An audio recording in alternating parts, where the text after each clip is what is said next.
All right, we're live. Let's get going. Max, we got to pump you up. Pump up the jam. Pump it up. I think that's a little old for you. Very old for you. Very, very, very old for you. All right, Max. This is our second day of recording this week. We have a lot. It's gonna be a long ass fucking podcast again. We went for an hour yesterday. Hour and 20 minutes. Yeah, hour and 30 minutes almost. But we'll talk about that. Yeah, let's drop that intro and let's just get into it. What you say? Yeah, man. Okay, Professor of Everything and Lefty the Great. We're out.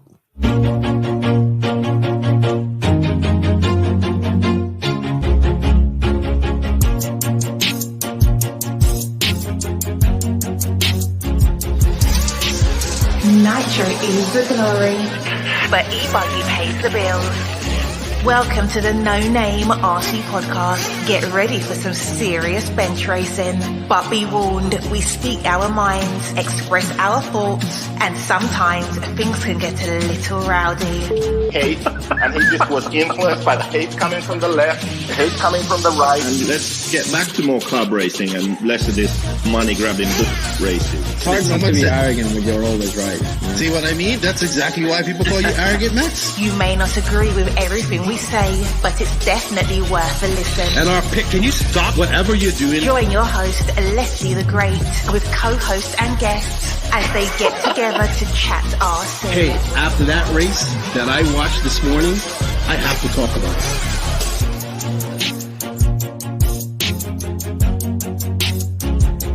Here we go. $100 right here, $100 throw. Oh no! I like this.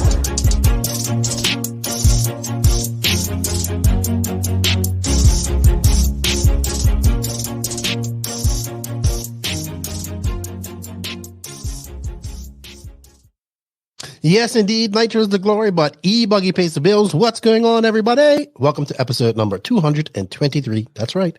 223 of the No Name RC podcast. I'm your host, Keno White, aka Lefty the Great. Over there, who is now known as the Professor of Everything.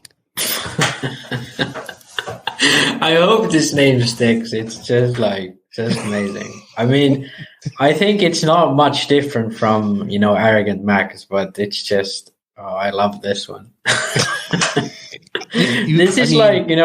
It has the same meaning still, but it's not as obvious, so someone can misunderstand it. Oh my gosh. We already have some of the listeners already calling you the Professor. So there you go. You're just pissing off more people every podcast. I love it. I don't even try to piss anyone off. I don't know. I tell how it is, People don't like it how it is. All right. So just a real quick, Arrogant Max is here. The Professor of Everything got to meet Briefcase this week. Yeah. So for our American friends, this podcast is 100% European. I'm going to say that. Like, it's all about EOS Daun. It's about Montpellier. It's all about that. I am doing a separate Snowbirds podcast with Hefty and an INS recap. I'm hoping Matty G is going to be on that with me, and maybe Raging Aiden Horn. I was just talking to him. That will probably drop Monday. But this week, it's all about EOS Daun because it was a great event. Our friend Will Venables, who's our co-host, who joined us, he actually attended the event. I've known Will for many years. Max really enjoyed it. It looked like he was just sitting off like, I finally have a fellow European that isn't JQ on her. Yeah. And I thought it was a good chat. He told a very good story about the race. He was there. He was able to tell us a lot of things about it. He's been there quite a few times. And it was really good having Will on. Thank you, Will. Venables, aka Briefcase. I know he doesn't like that nickname, but it's just gonna stick. Yeah. All right. Well, let me get on. Let me say my thank yous, Max. We got a couple of shout outs, and we're gonna get right into it because we do have a lot of questions.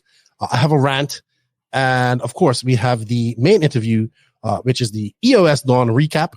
So let me get on. First off, I want to say thank you to all of you guys out there, the NNRC squad. We're continuously growing. Our Instagram's growing. The YouTube's slowly growing. It's like a trickle, what is going there.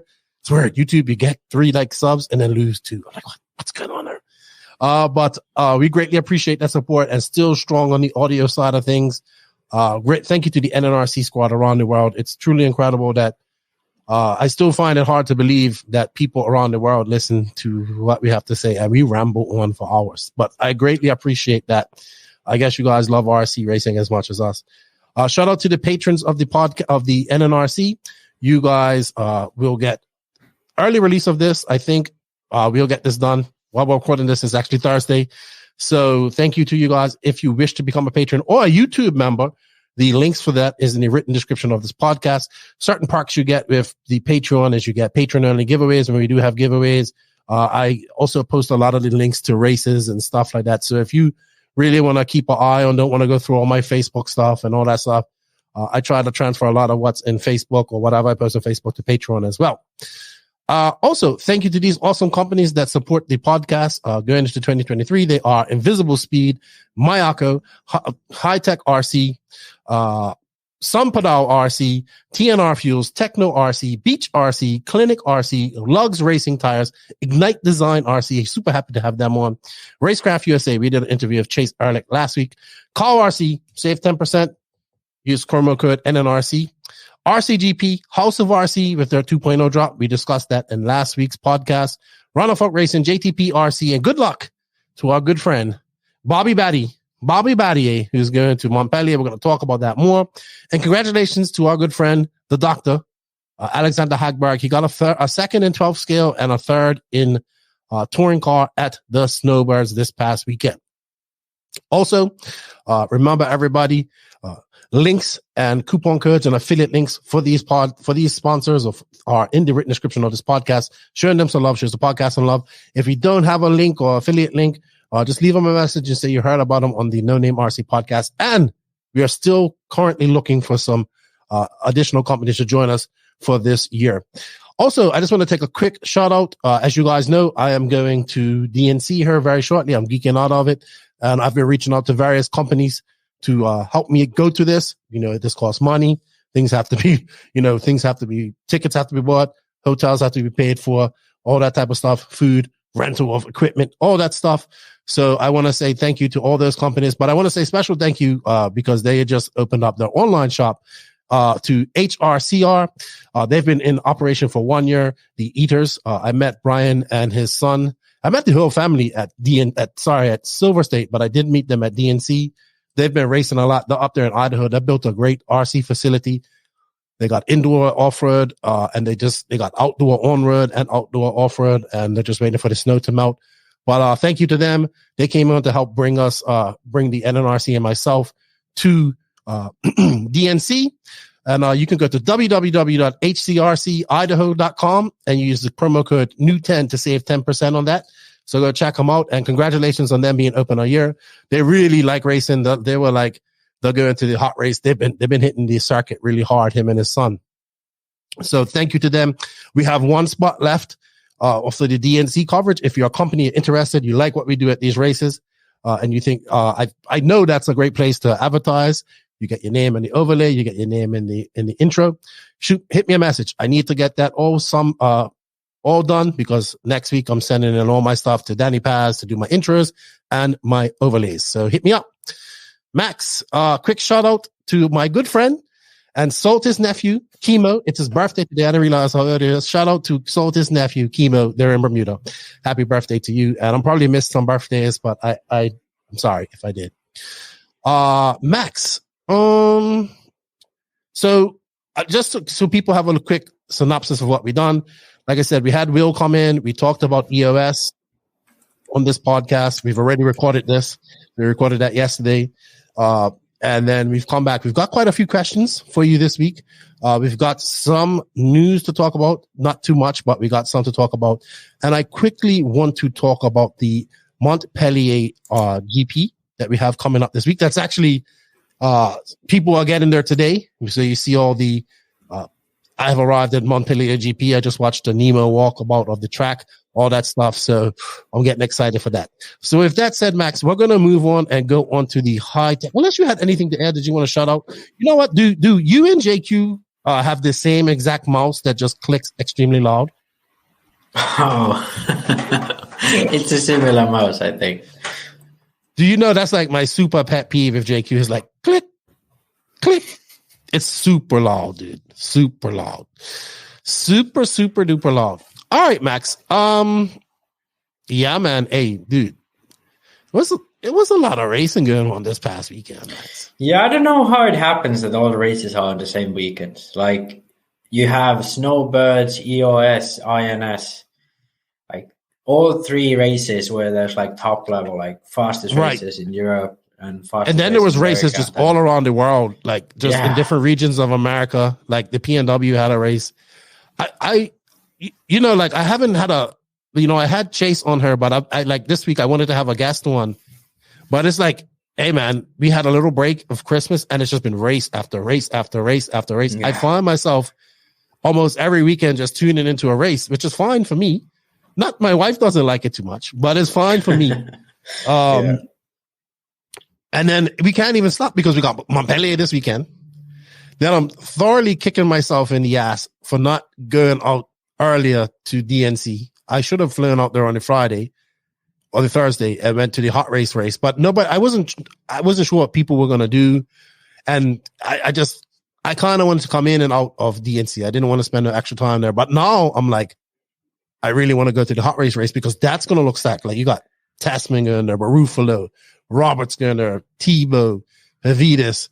Like a lot of people in California are going there. Like people are coming from, people are doing that whole coming over for the weekend before the whole DNC pilgrimage. That's what they're doing. Yeah. The whole DNC pilgrimage. It's so good to see. Yeah, I'm excited. But I'm also excited about this weekend because I love this race. I really do love Montpellier. All right, Max, anything to add before we go into some Hitec RC news? No, I'm good. Nothing at all. Now we need to get you a silent chair. Yeah. We got to work on your studio. Now that you moved in, we got to work on your studio. You need to get you a proper chair that you're comfortable. It's not creaking like that. Yeah. What did you find that chair like on the side of a dumpster or something like that? I mean, they are mostly secondhand because my girlfriend is one who prefers secondhand. I understand that, but you can get secondhand good stuff. I mean, it's all right. It just creaks a bit, I mean, it's above creaking. It's definitely sounds like it's on the verge of breaking. No, it's all right. They are quite sturdy. They just like when I move to side to side, they make. Let's not move. And let's not click the mouse. Let's not click the mouse. All right. So as you know, this week's RC news is brought to you by Hitec RC, who's also helping us go to DNC. And they just dropped their new RDX 1000 AC/DC dual port discharger and power supply. They also dropped the AD350. I have the RDX 2 Pro right here. This is a little bit bigger. It's a dual charger as well with a sleek and modern design. Easy to transport handle. So it looks like a little generator, like you carry it like that. And it is the RDX 2 1000 is the AC/DC powerhouse you need to charge your high capacity battery packs at a rapid rate. The dual outputs each offer 20 amps of power to simultaneously charge two batteries of any chemistry, or you compare the outputs to charge at rates up to 35 amps. The RDX 2 1000 features easy to use LCD interface, display, handy push buttons, while the front panel XT60 connectors and XH balance boards help keep wiring uncluttered. Its high charge and discharge rates for lowering resistance and improving power make it perfect for stock racers, accepting both DC, 12-volt DC, and 100 to 240 volts AC. The RDX 1000 is the ideal charger at home or in the field and perfect for all hobbyists needing ultra-fast charging of their larger batteries. Also, they dropped the AD350, which is an analyzer and discharger. The high-power AD350 is ideal for discharging and analyzing both nickel and LiPo batteries. Its PC interface and higher capacity offer extended capacity and convenience to help you maintain ultimate battery performance. All products available now. You can go to Hitec RC where to buy to find out where you can get these awesome products. Thank you to Hitec RC for all their support let's get on to some RC news. We're still having little silly seasons trickles here, Max. Very trickles, just slight trickles of silly season. I think, you know the old saying, where there's smoke, there's fire? Yeah. Well, I've noticed, yes. So Gatsu and Bayer, both like a week out, both X-Ray stalwarts announced that out at Hot Wing. Something's up here. Something is up. Something, I've said this to you. I don't know. It's weird. I think, but Bruno is still with Hobby Wing, right? I believe. Yeah. So that's weird. I think they all joined Hobby Wing kind of because Bruno was there, so they wanted all to be under the same brand. But now Bayer and Gutschel both leave. So I wonder what's the next brand for them, because generally they do work with, one brand at a time. Or maybe they're developing their own. I don't know. Perhaps, but I don't know if that would be the case. I don't know. Something just feels different about this. That's all. I'm just gonna say that. Gonna say. I don't know. I just have my spidey senses tingling. Neil Craig to Hot Race. This was a bit of a shock because he's been kind of pro line for quite a long time. Yeah, I think because CML was the distributor for pro line for a long time, I believe. But then at one point it kind of all went downhill. I think it was when Horizon bought it, because then they are also the associated distributor. Right. So there's some conflict there. There must be some conflict there. Probably not like conflict, but at least something that it's not, sensible business or whatever.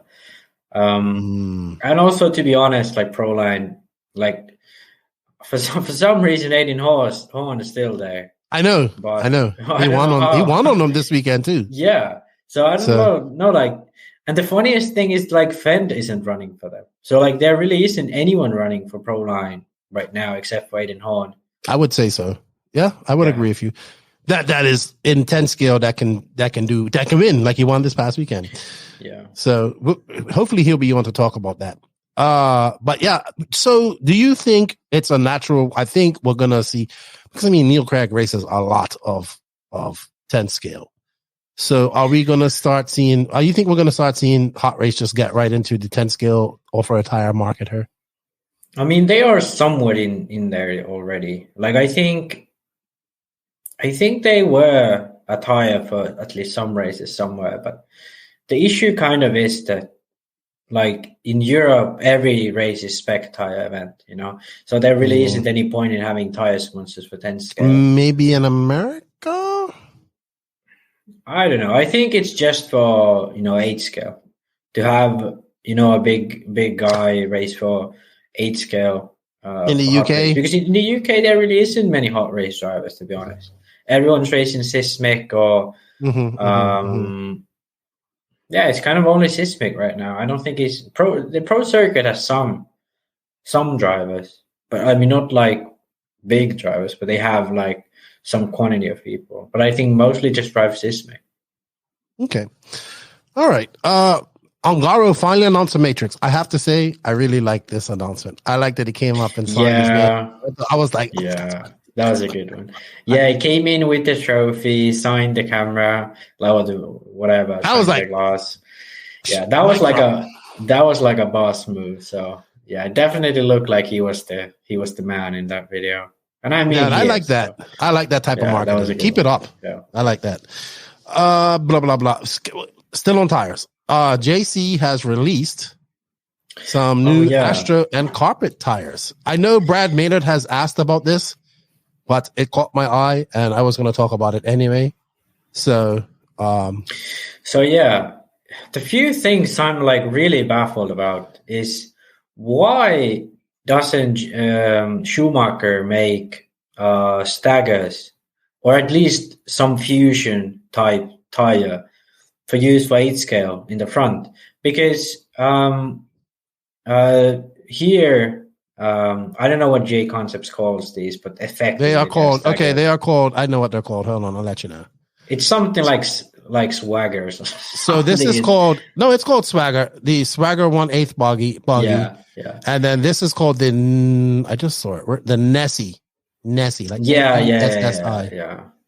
So it's basically just like staggers and darts, but then J concept nice. But yeah, the thing I'm wondering about, why haven't they made a tire for 8 scale? Because they do race, like, for example, Netherlands, Belgium, quite a bit in the UK as well. They race Germany. Astro.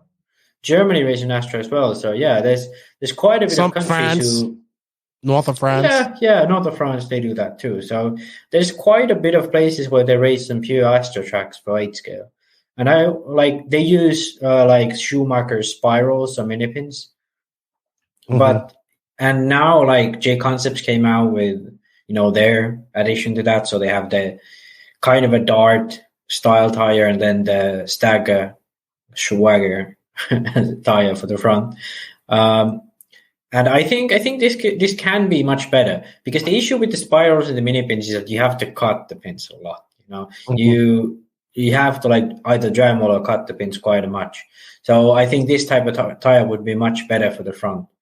And considering like 4-wheel drive 10 scale, you run already staggers in the front on most tracks. Some it depends. Some series run with a different one, but for example here in Finland, and I believe some other races we've raced with staggers in the front, also on Astro, not only on carpet.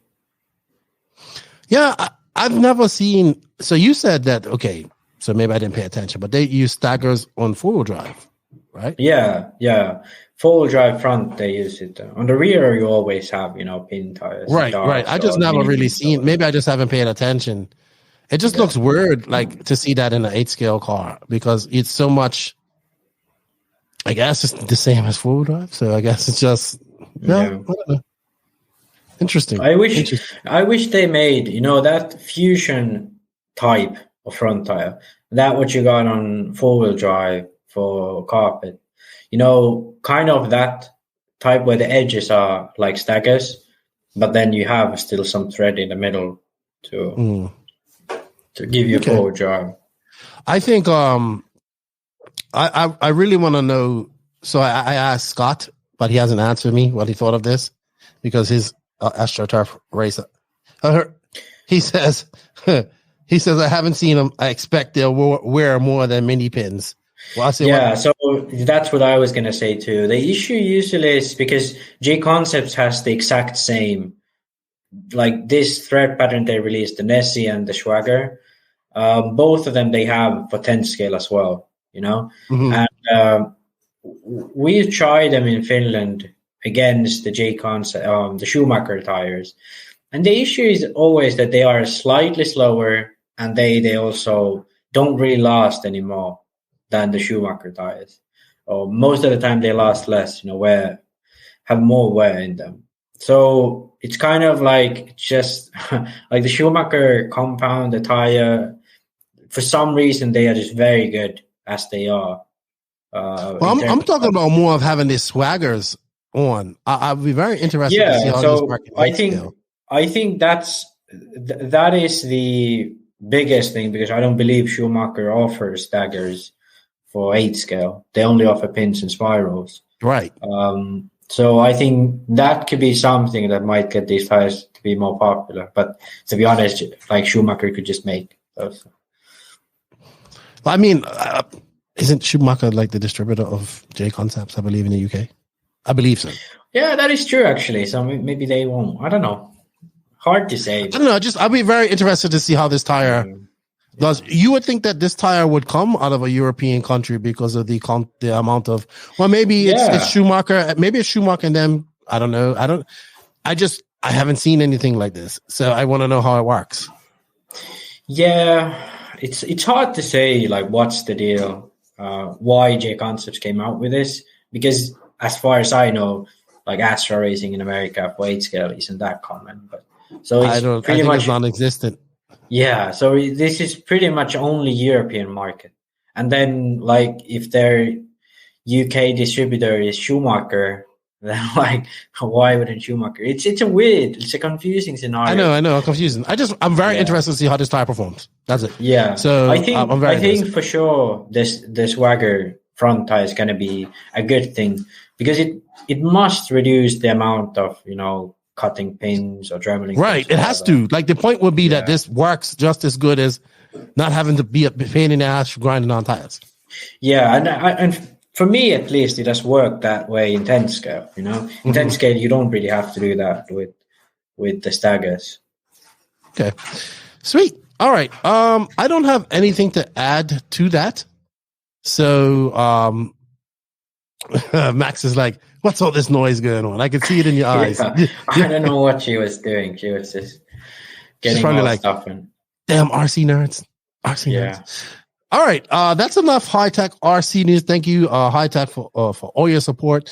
Coming up next, we're going to take a quick look at the Montpellier GP. But before we do that, I'd like to say thank you to Ignite Design RC, the number one gas truck conversion company in the world, bringing gas trucks back to the track near you. Ignite Design RC makes nitro conversion kits for your team associated X-Ray and TLR electric stadium trucks, and now also carries everything you need to complete the kit and go racing. There's a link in the written description of this where you can save 10% off a one-time purchase. That is only good to the end of February. If you was interested in getting one of these awesome Ignite Design RC gas truck conversions, you can save 10%. So use that link. And thank you to Ignite Design RC, another company that's helping us go to DNC. Thank you, Mr. Jimmy. Been talking to him quite a lot. Got a very thriving hobby shop down there in the panhandle of Florida. He says he's so busy he can't. You know what he said to me? He goes, nitrous to glory, but Traxxas pays the bills. That's what he said to me. I was like, you are right. You are definitely right. Yeah. All right, Max. So we have we kind of talked a little bit about this with Will, I remember. But let's take a quick look at the Montpellier GP, my favorite race of one of my favorite races. So now we have SIC, then we got the TNR race in America. So those are like the two first big races for America. But this is we have the one-man race in Italy, but this race here is like the big race. Like pretty much everybody, that's anybody in RC racing are going, besides the Viking, who's probably saying, I'm saving it all for DNC. But everybody's going to this race. Yeah. Montpellier is kind of like the Southern Europeans race. UK people tend to go over quite often, but usually it's just Southern Europeans mostly, Northern Europeans, kind of the season starts a bit later. Most of them are still focusing on 10 scale when the Montpellier happens. So, but yeah, it's definitely like if you look at the past. I mean, I think the race has been on like at least 20 years now. More than that, I think it's like 30 plus years old. Yeah, it's probably like 30. And if you look at throughout that time, it's probably been like the biggest race.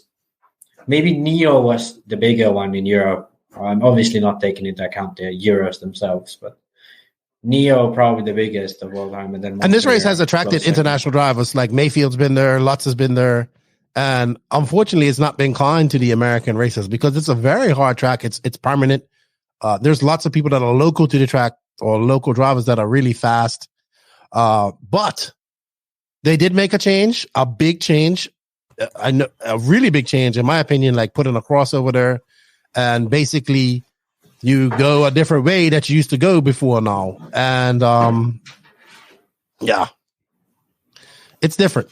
It's way different from normal years. But I think to talk more about the why it's a difficult race is because it's a very weird surface. It's like very slippery, but then you still like kind of have grip.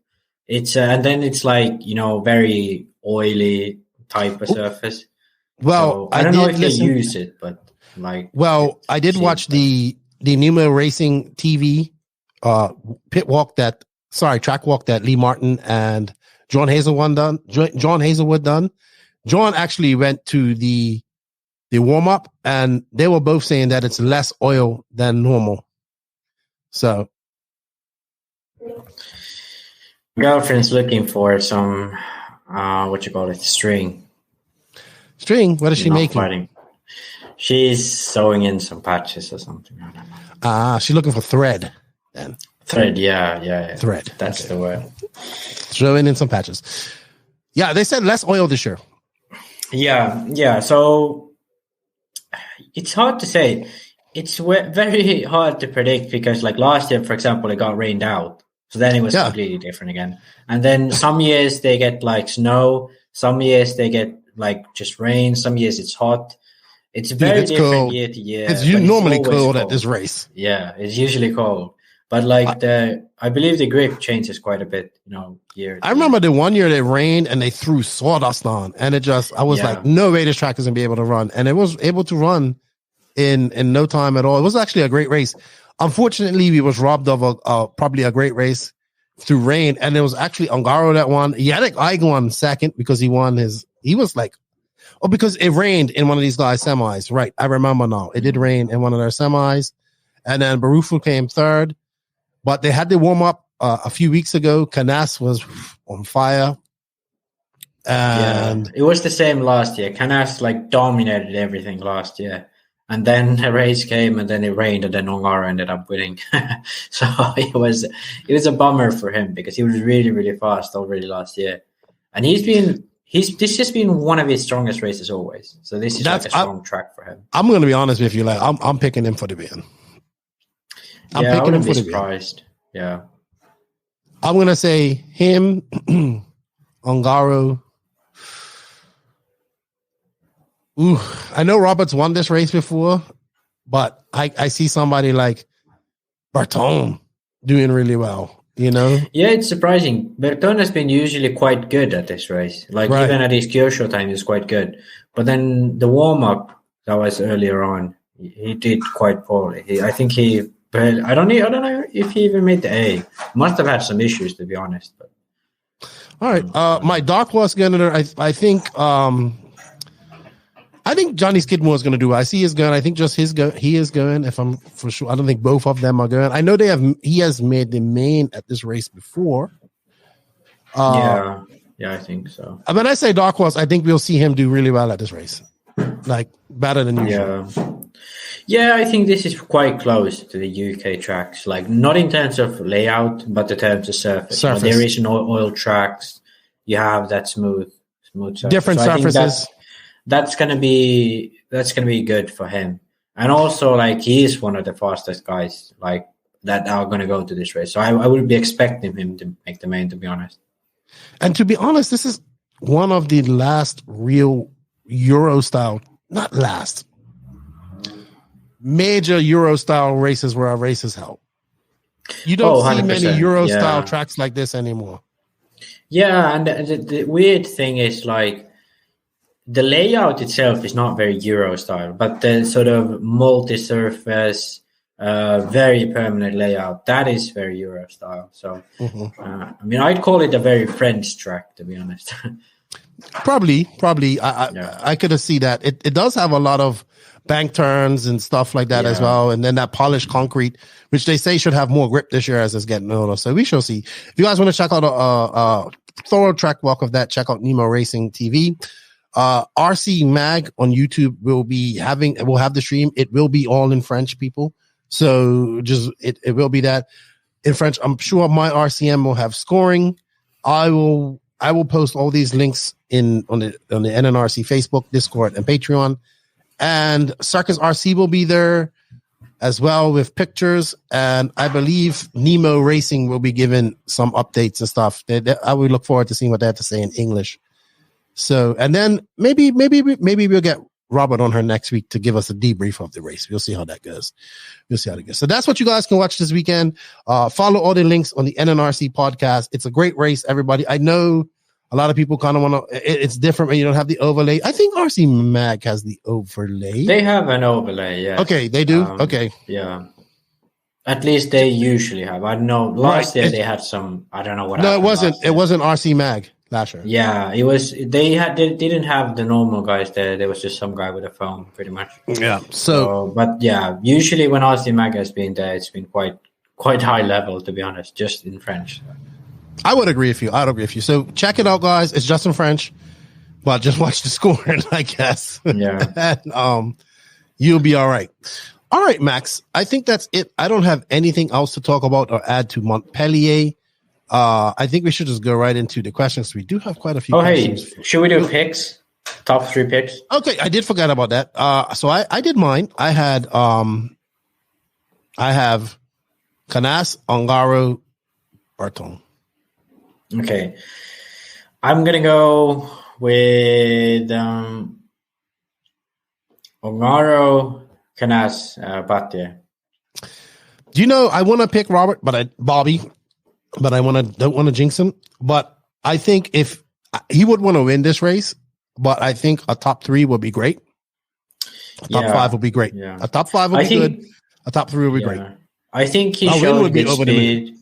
Yeah, for sure. I think because this is definitely not the type of track where he excels. You know, he's won it before, yes, but it's not like his favorite type of track. I bet, at least not for the way he drives, what he usually is very successful on.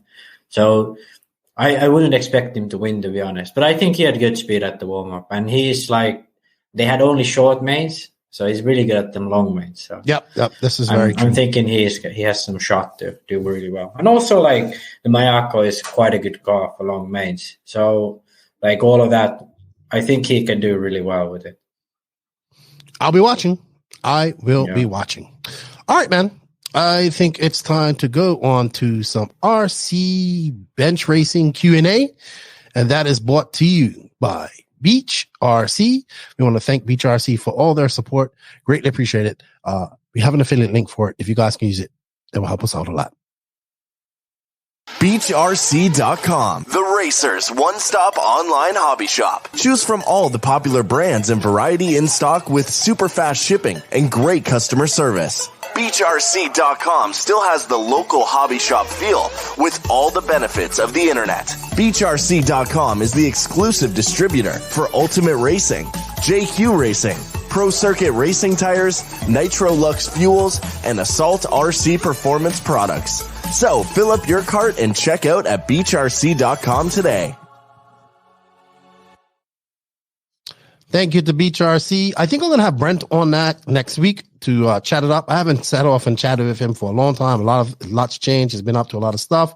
I also see that Wheel and Trigger dropped a podcast with Kyle Neary of the Wolf Den. Go check that out on YouTube. And thank you to Lucas for all his support. And keep up the good work with your YouTube, Lucas. And you can find the affiliate link in the written description of this podcast. All right, Max. So we have some Instagram story questions. We're starting to get more on this than our actual Instagram posts. And this goes from Easy Does It RC. Can you guys do more 10 scale off-road races, please? Well, this whole podcast is about 10 scale off-road. Yeah, that's good. Good timing for that question. And yes, I think we should, because this is 10 scale World Year. I think more brands are going to send their drivers over the races. I think EOS is coming back quite strongly. Mm-hmm. And the American scene is like, it's quite like Aiden Horn, Rivkin, Fend. Yep. I think Mayfield's going to get back to it now. World's here. He has some AE cars. So yeah, I think it's going to be quite Tom, a good year for 10 scale. Yeah, he's fast too. I think he TQ'd around at the ILS. So yeah, there's lots of like these top guys in both Europe and America. So I think it's going to be a good year for 10 scale. All right. From Helion RC, do you think artificial surfaces will become popular in 8 scale like it has become in 10 scale? I don't think so. Not in America. It's popular in Europe, though, Max. It is popular in Europe. It is, but it has like it has to be a place where it rains a lot. You know, if it's a place where it's really dry, then the issue often is that it wears out tires really fast. You know, it's like way too grippy when it's hot, and then it wears your tires out quite fast. So it's not really much better than dirt. You know, so but then when it's like how would I say, like medium, doesn't rain a lot, but doesn't rain like very little, then most people just prefer dirt, like actual dirt. Then you can run it, you can water it if needed, and it will rain quite often naturally.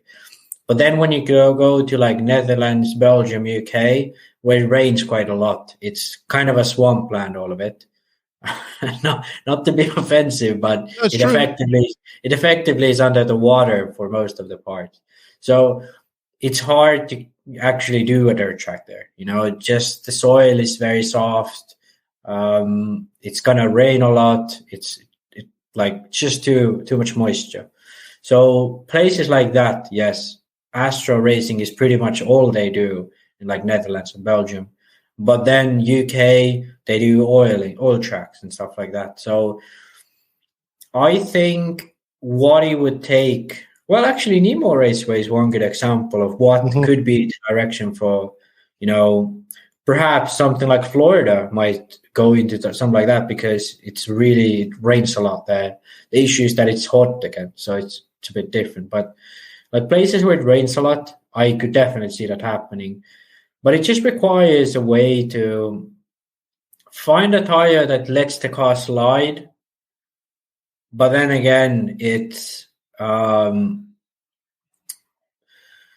doesn't wear out. It's durable. It lets the car slide. That balance is good. I think then it might become more popular because it's much easier to maintain. But 8-scale cars, the track maintenance isn't that important. People can drive on rough tracks, whereas 10-scale is like the track has to be almost perfect. And if there's like heavy rain, the track has like all those water, what you call those? Water puddles. Yeah, no, but like the water when it's flowing down, it carves out, a crack. Oh, a canal. Yeah, a canal. So like for 10-scale, it's quite obvious that you either race indoors or if you race outdoors, you race on Astro. But for 8-scale, those things doesn't really matter. You can have bumps and most people like it. So the main issue is just, does it rain too much or is there some big thing keeping you from doing it? And I think that's why 8-scale won't go away from dirt. I want to add something to that. I think what we're going to see in the 8-scale world is more sealed tracks or more type of tracks like that. I mean, we've seen tracks like that. The only reason also we have to look at the fact that American tracks change a lot. So American tracks are built on doing track changes quite a lot, So it's hard to put an artificial surface in there because you always got to build around that as well. Now, it'd be great to see that, but if you go down on a brick corner, it's always got to be a brick corner at some point, or whatever it is. So it's very difficult when you do so many track changes. All right, Mike Kaz, what's up? He's got himself an Ignite Design RC truck. Who do you think has been the biggest pioneer of the RC sport? Biggest pioneer? Wow, that's hard to say. I mean, there's lots of different aspects.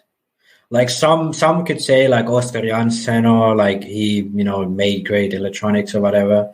Some could say, like Masami for being like the guy who took the racing scene into, more professional level, taking it so seriously and putting lots of effort into it.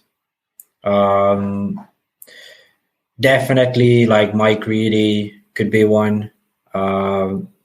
You're thinking about all these people in the sport. I'm thinking of a company that you're probably not going to agree, but I'm going to say it. Go ahead, continue. Yeah. I think Gil Losey could be one as well. All of those guys, I think, are pioneers. All of those are pioneers in the actual sport of racing. But I think one of the biggest pioneers for the sport of racing has been Traxxas. So I disagree. Listen, they have brought more people into RC than probably a lot of companies. But here's the thing. I think, okay, you might say Traxxas / they because pretty much that created completely new classes in RC. Two complete new classes in RC. Yeah, they did. But I think without Traxxas, like 10 scale off-road and 8 scale off-road would do better, you know? No. I think so, because people didn't really transition from, some did transition from, slashes to, buggies, but mate, the slash is probably, look, so this is, you got to understand that the slash and probably like the T-Max are probably two of the cars that have got more people into RC racing than anything else. I guarantee you. I do agree. You can't see it because you're not in America. I'm sorry, you're not in America, right? Okay, but for sure here we had like slash series here too, and those were really good. But the issue is like, I still like think that's like a minuscule part of like what Traxxas is like doing. Most of the stuff, at least at this point, when RTR business is kind of blowing up, most of it has nothing to do with racing. It's like it has nothing to do with races. Racing. Yeah, but then like I pull back a little. I think the classes has done a lot. All those junior classes and that. I think it's done a lot, but I don't think Traxxas as a whole has made RC racing that much, better, because some people also have been pulled from racing to just bashing, So it's not that it only works one way; it works both ways too. So I do agree that the slash, you could say the slash was a pioneer. I'd 100% agree with that. Who created the slash? Traxxas. So, yeah, but it's like Traxxas as a whole is different. I wouldn't agree with that. So I will say this: Traxxas killed Truggy, but killed Gas Truck, because they pretty much invented Truggy with the X-Max. I'm sorry, X-Max, T-Max. Yeah. But as I don't know, I was trying to think who would be a pioneer in that in our sport, and I think we have to think about like Gil Losi, the senior, is a pioneer, like how he took no shit from people like Ernie, the guy from Trinity, Ernie Provetti. He was a pioneer in his advertising and what he did with Trinity as well, So you got to add those type of guys. Those guys are the old school pioneers. I would think it's hard to lump that into one category. It's like it's so many different categories, because you can be like, what racer changed racing? Like, what this or who done that? And it really depends. Like if you're talking electric, if you're talking 10 scale electric, then it has to be some American, because that was like so big, like someone like, I know who's the biggest pioneer in RC racing. Who? Lap counting fucking company. There we go. Because if we didn't have a lap counting company, we would have shitty racing. And you know what else? Spectrum, 2.4 gigahertz. Yeah, but that kind of, the first ones that came out really sucked. Yeah, but could you imagine going back to crystals? Yeah, but the thing is, like, a lot of people ran crystals until like Sandbach came out with the 2. When you had to go to a race and you had to have like 3 different channels, and then you had to have illegal crystals. You had your 40 megahertz, because they used to go to the States with them. You weren't supposed to have them, but I had them. So you didn't have to worry about being on somebody's channel. So maybe we're looking at it, if it's lots of little things like 2.4 gigahertz changed RC. Yeah, and then LiPo, you could say LiPo batteries, but LiPo battery and brushless, lots of things. Yeah, but then if you're looking at it from an 8 scale perspective, you have to look at Japan, like Kanai to an extent. I don't know names, but whoever was like behind the Mugen 8 scale program, like the early Kyosho program. Mm-hmm. Like from an 8 scale side, those two were the massive brands. And then, Hoba was big at one point. Like, I don't even know when it was, but I think like the American brands came into 8 scale like mid 2000s. 8 like TLR came in like 2006, 7. Yeah, O'Donnell and Thunder Tiger was before. Yeah. But that's about it. Yeah, good stuff. I agree with that. Yeah. All right, but we have a for sure. For sure. I cannot name like a one pioneer. That's one person. Too difficult. Yeah, I can't name one person. Some YouTube questions, if you guys want. join our YouTube membership. Case Edwards, will Worlds have a control tire? If so, would you expect a JC Smoothie to be selected? So they do different companies for each class, right? So if four-wheel drive has one company, two-wheel drive has a different company? Usually, no. Usually they have the same company. I mean, in America, it could work out because, like, it would be easy. There's many big companies in America, but previously it's always been one company who's done it. At least as far as I remember. Hard to say what will be the tire and like what will they do with sourcing, because never before has sourcing been allowed at the Worlds. So what will they do? Do they just allow sourcing? Do they have a control additive? How did they do it? Like, do they have a specific room or let's say specific space for that? How do they store the tires? Like, if they don't have the smoothies, then do they have like a thread tire and everything's going to be drummeling them flat? Like, yeah, I really, really hope they pick a good tire and then, you know, either allow sourcing or then have a control source. Yeah, I don't know. It's going to be difficult. Hard to say which tire will be. I mean, most likely it's going to be the brand that offers it at the cheapest price or pays it more the most or whatever it is. But I don't think it's going to be, you know, like in China, the tire was Sweep. No one has even heard of Sweep in 10 scale, but they were still the control tire. I believe Martin used to run for him. He used to run for it, but it only in 8 scale. Like 10 scale, 10 scale is different. And then in Hoodie Arena, I believe it was Proline.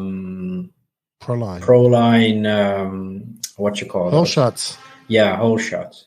But that's kind of the default. Like in Europe, if they hold a race, it's always whole shots. It's kind of dumb, but yeah, it is what it is. All right. Next question. Real quick, Max.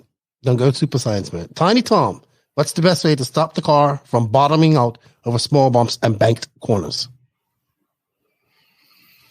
Small bumps and banked corners.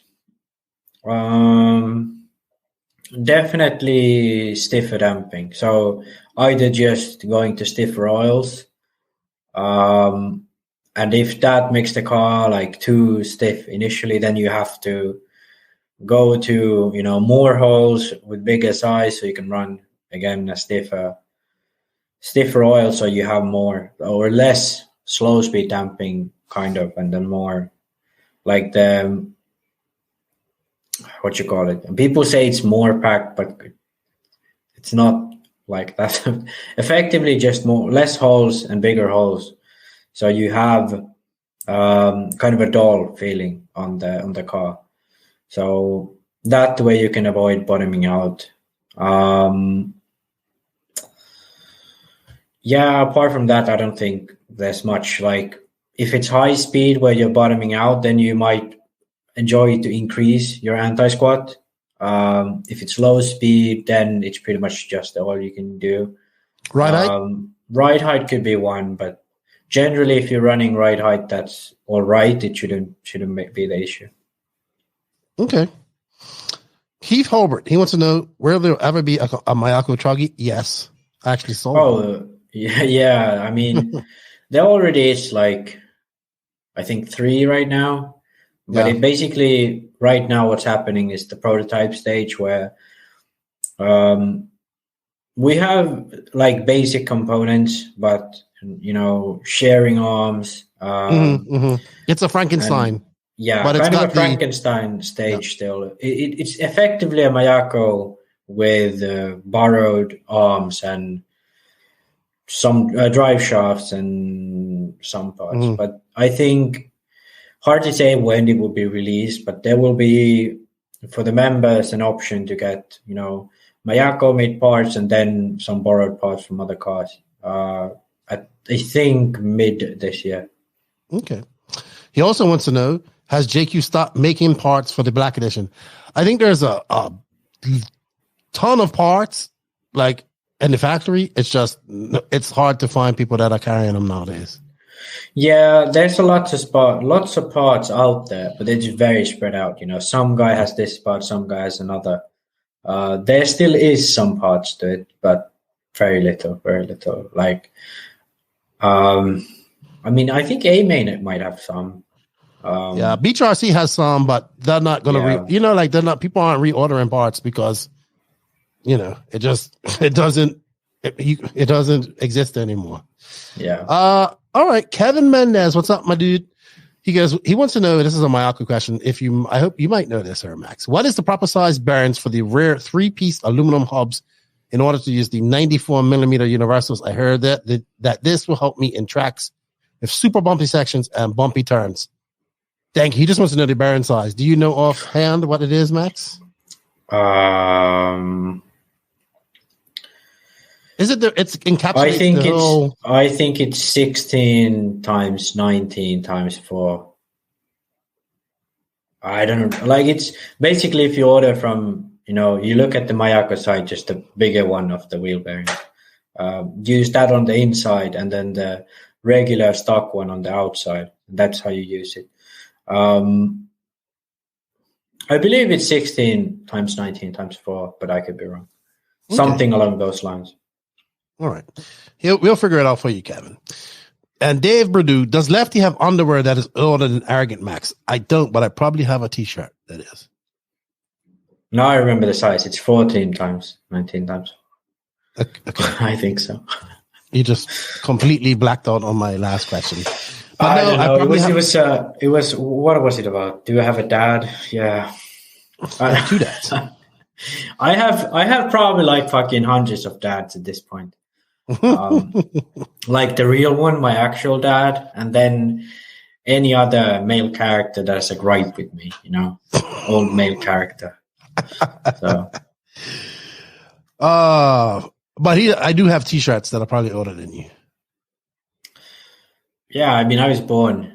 I haven't even lived in the last century. Like, we've been living in different centuries. This is true. I was born in 78, and you was born in 2000. Jesus. Well, I haven't even seen on 20th century. All right, we're getting on to some Facebook questions. Dallas Hoover, do you think Tekno will ever make a 2-wheel drive buggy? I don't think so.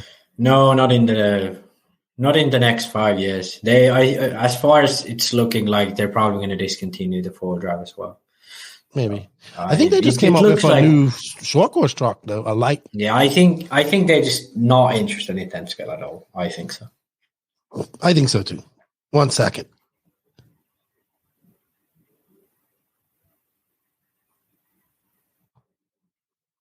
Sorry, I had to cough off camera. Benjamin James. I've asked about up-and-coming junior races a couple of times in this podcast. Is there a way to evaluate junior races under 15, at least he's using under 15 for sake, and team managers, especially for chassis manufacturers, be able to bring in talented junior racers who show potential to reach the level of races that Dakota Fan, Ryan Mayfield, Cavallari, et cetera, et cetera. Can I rant? It comes to, so Mike Fuller answered this, who has 2 young kids who are currently pursuing the RC dream. And he says, I want to read what he said. He goes, Benjamin James, to be brutally honest, so I know what Benjamin James wants. Don't get me wrong. I think that's a great idea. Mm-hmm. Mike Fuller goes, Benjamin James, to be brutally honest with you, the best paths I've seen is to have your young drivers attend big national level races in 1/8 or 10 scale. To catch the eye of the manufacturers, your young driver will have to have the ability to make the top 5 in intermediate and or / open at the big 5 1/8 scale events.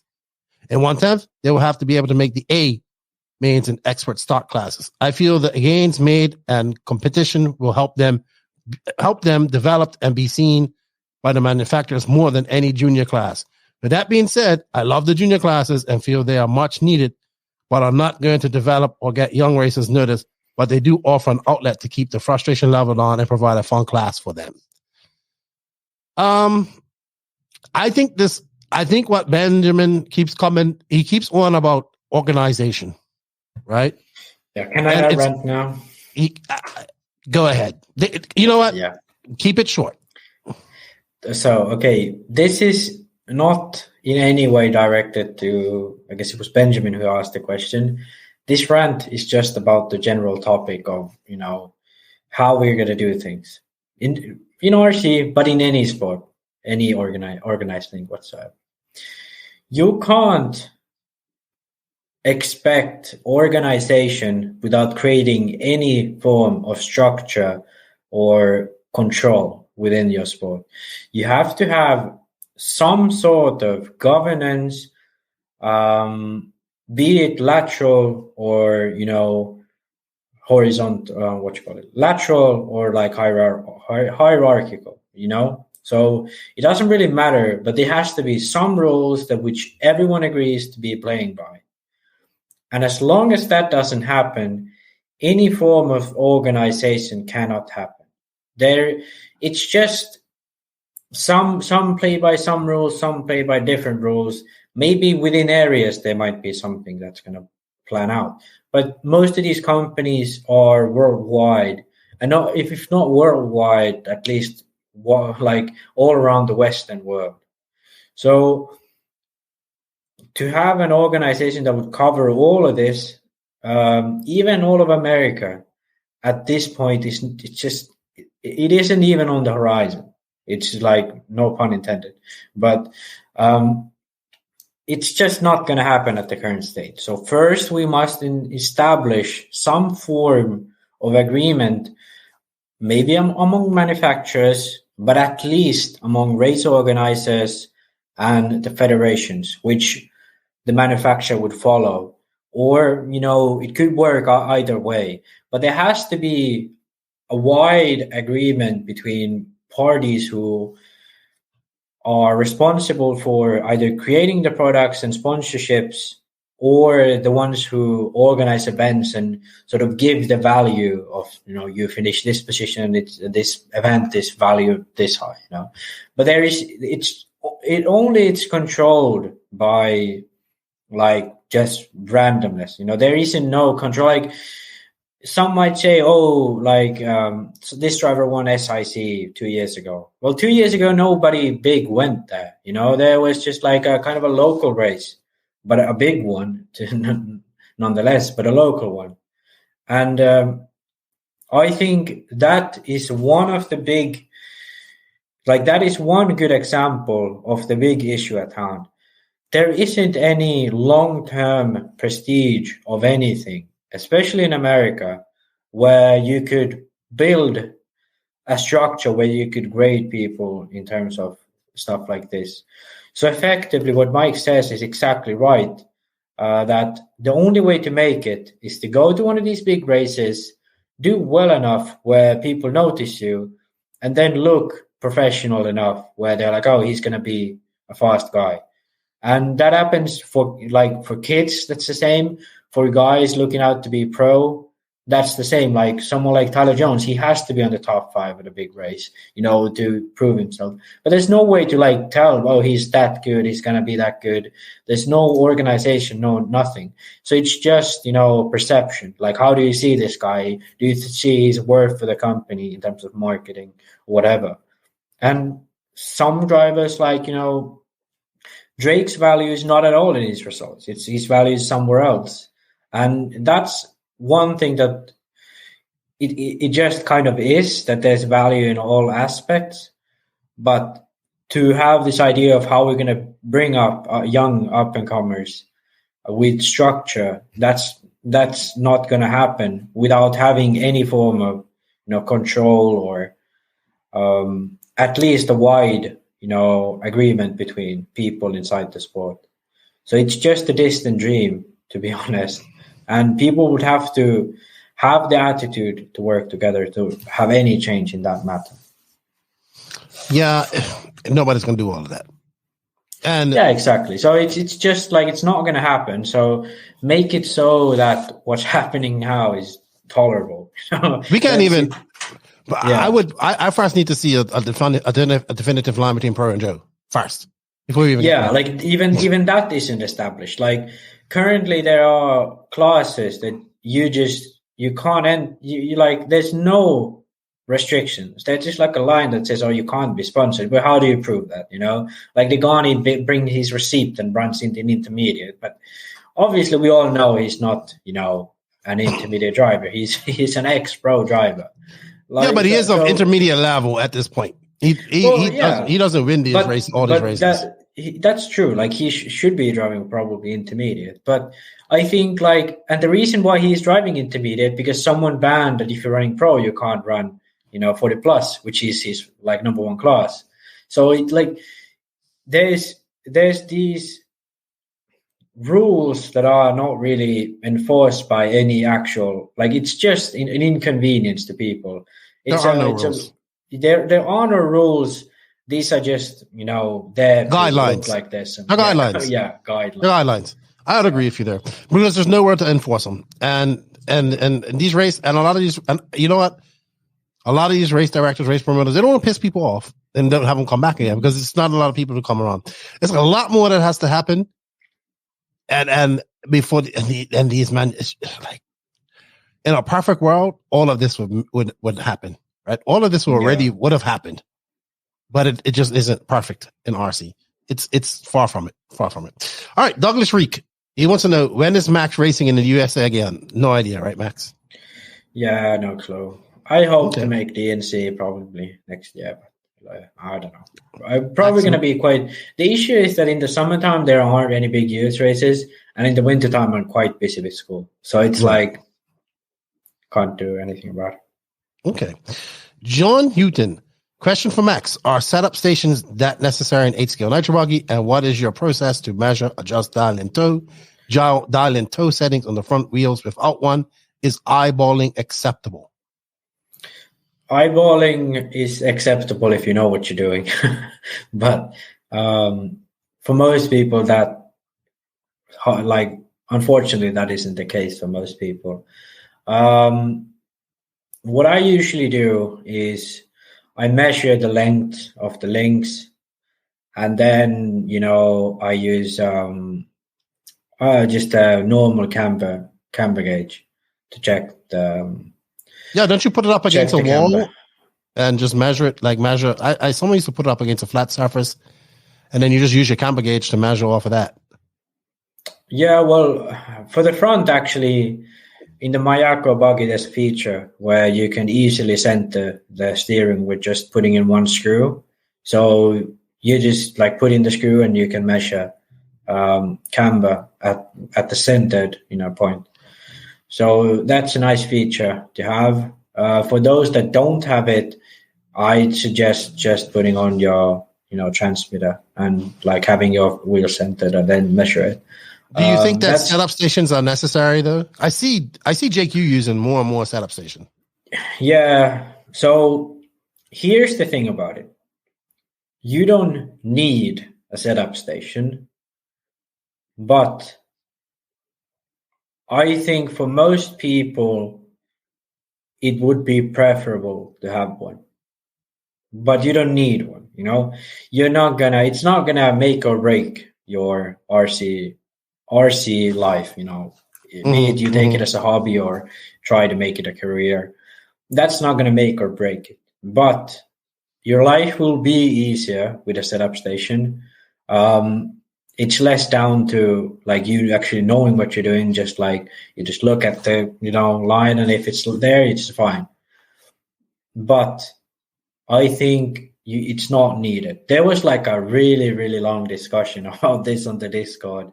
Let's not get into a long discussion about this and all. Yeah. Joseph is a die-hard, everyone should buy a setup station guy. And I do. Which is funny because he has a bunch of videos showing you how to do things like check ride height and do all that stuff and do all that in 60 seconds. And he still does the ruler thing to check his ride height too, by the way. The droop is actually the best to do that with ruler. Droop, sorry. Yeah, but it's like if I say, you don't need a setup station, some people are going to be like, oh, but you said here 2 years ago on the Discord like this. My point has always been the same. You don't need it. It's not 100% something you absolutely need. But if you think that setting up camber consistently is a chore, then definitely get it. But you can make without it. The way I do it is just I measure the link length. Then I make sure it's accurate with the camber, like regular camber gauge. And I center the steering. In my car, I do with just a screw. If I don't have a car that has that possibility, I just turn my transmitter on and measure that way. And then, it's just I check it from like 3 to 4 points on the tire, because the tires are always bent. The wheels are bent always. So I check it from 3 to 4 points, and then I recheck it. I check everything twice. And so I get an average, and I kind of have an idea of where it is at. But most people don't do it that precisely. So if you don't want to focus on measuring your camber, you just want to do it, then get a stepper station. Okay. Cultura, who has a son, Cole, he just wanted to add something. Sponsorship does happen at an early age these days. It would be interesting if there were a way or means to evaluate it, but he says even the top 25 list gets criticism. And he goes on to say that, similar to the Mike Fuller comment, it's about the ability to compete with the big boys. I think he was answering one of the other comments. Chasen Erla, but I thought that was a good point. Chasen Erla, yeah, dude, how do you burn garlic bread in an air fryer? You leave it in there and forget. Brad Maynard wants to know if we can banana you the entire time, Max, and he asked us about the new 1/8 turf tires. We just talked about that in the high-tech news. Chris Powell, these are the questions I really dislike. This is the sponsor and sportsman stuff, but I have to read it. Let's see. Let me clear my throat. I like all of the questions. I noticed. Yes, what is the best way to separate people by skill level? If sponsors are sponsoring sportsmen, intermediate, and if sponsors are sponsoring sportsmen, intermediate, and sportsmen no longer need to be separated. As an intermediate myself, I could go pro and be last, or be an intermediate and earn my place. Most large races, race time entertainment size have only 3 mains worth of people in pro. So what keeps people from being last in the C main and pro, or being mid-pack in C main and intermediate? A class that oftentimes has an F or G main, which looks better on the race report. C main pro? What? So we've had this question with what looks better on the race report? C main pro without context looks decent, but it's still last, or C and D main earned in the intermediate class. I'm confused with that. I thought the question would be, what's better, C main pro or A main intermediate? Okay, the way he framed the question in the beginning was, how do we separate skill levels? And I have the best way to describe it so that all Americans can sort of visualize what I'm saying. You have these mains, you split people, you do qualifying, and then you split people into mains. The highest qualified people are placed into the A main, and then you go down there, the next 15 to the B main, and then the C main, and then the D main, And then at some point, you have the mains up to J main.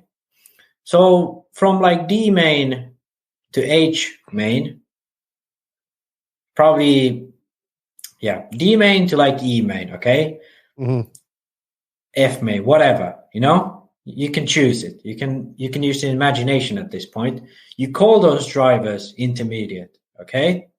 Then the drivers that are on the last third of the list, you call those guys the sportsmen. They just came there to have fun.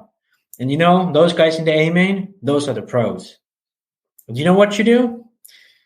You just call them that, and that's it.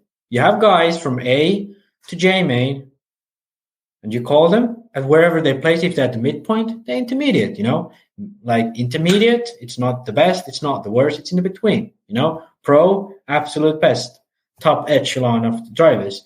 And then the sportsmen, the guys who are just there to have fun.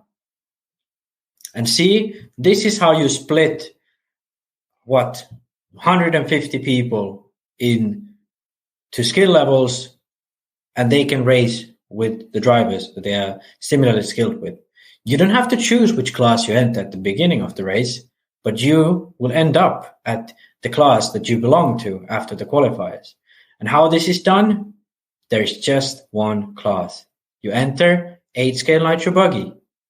And then after the race is done, you see if you ended up being intermediate or if you ended up being sportsman. Yeah, but you know what? It comes back to what I said last week. Yeah, I know. People want that. their piece of plastic to bring home, and they want that, and they want that Facebook post. The rant is actually concerning this because it's about Mark Santamaria's latest video. No, people ain't gonna like that, Max. People ain't gonna like that because they want their 30-minute aim. They want their 30-minute aim in. They want their it's not gonna happen. I don't know how you separate people from that, or maybe you have a qualifying round where everybody just goes, and then that's like a seeding, like it counts. Like I don't know. I get what you're saying. Well, just what if okay, everyone had a 20-minute bump up main? What if everyone had a decent amount of runtime for the mains? No matter if you are the fastest guy at sportsman or the slowest guy as intermediate. What if you all had the equal time of runtime on the track? And then, you know what you can do? You can give each bump up, maybe one bump up, 2 bumps up, whatever it is. You give all of them a piece of plastic they can bring home and show to their wife that doesn't give a shit about it. You know what? We had one class. There were none of this sandbagging going on. That's for sure. Yeah, like imagine this. You have one class. You solve so many issues. No more sandbagging. No more wondering, should this guy be here or here because he has this sponsor? No more wondering like, hey, am I actually intermediate? Should I go to pro? You're already there. You just need to bump up one more, mate. Doing things more simply would solve all of your issues. And you know what? The amount of entries would probably not even change. People would still show up. You just tell them that you'll get that piece of plastic when you bump up, Oh my God. I don't know how they're not going to do that. So I don't know how this is ever going to be solved. He does go. Let's answer this question real quick. Which looks better on a race report? C main or pro?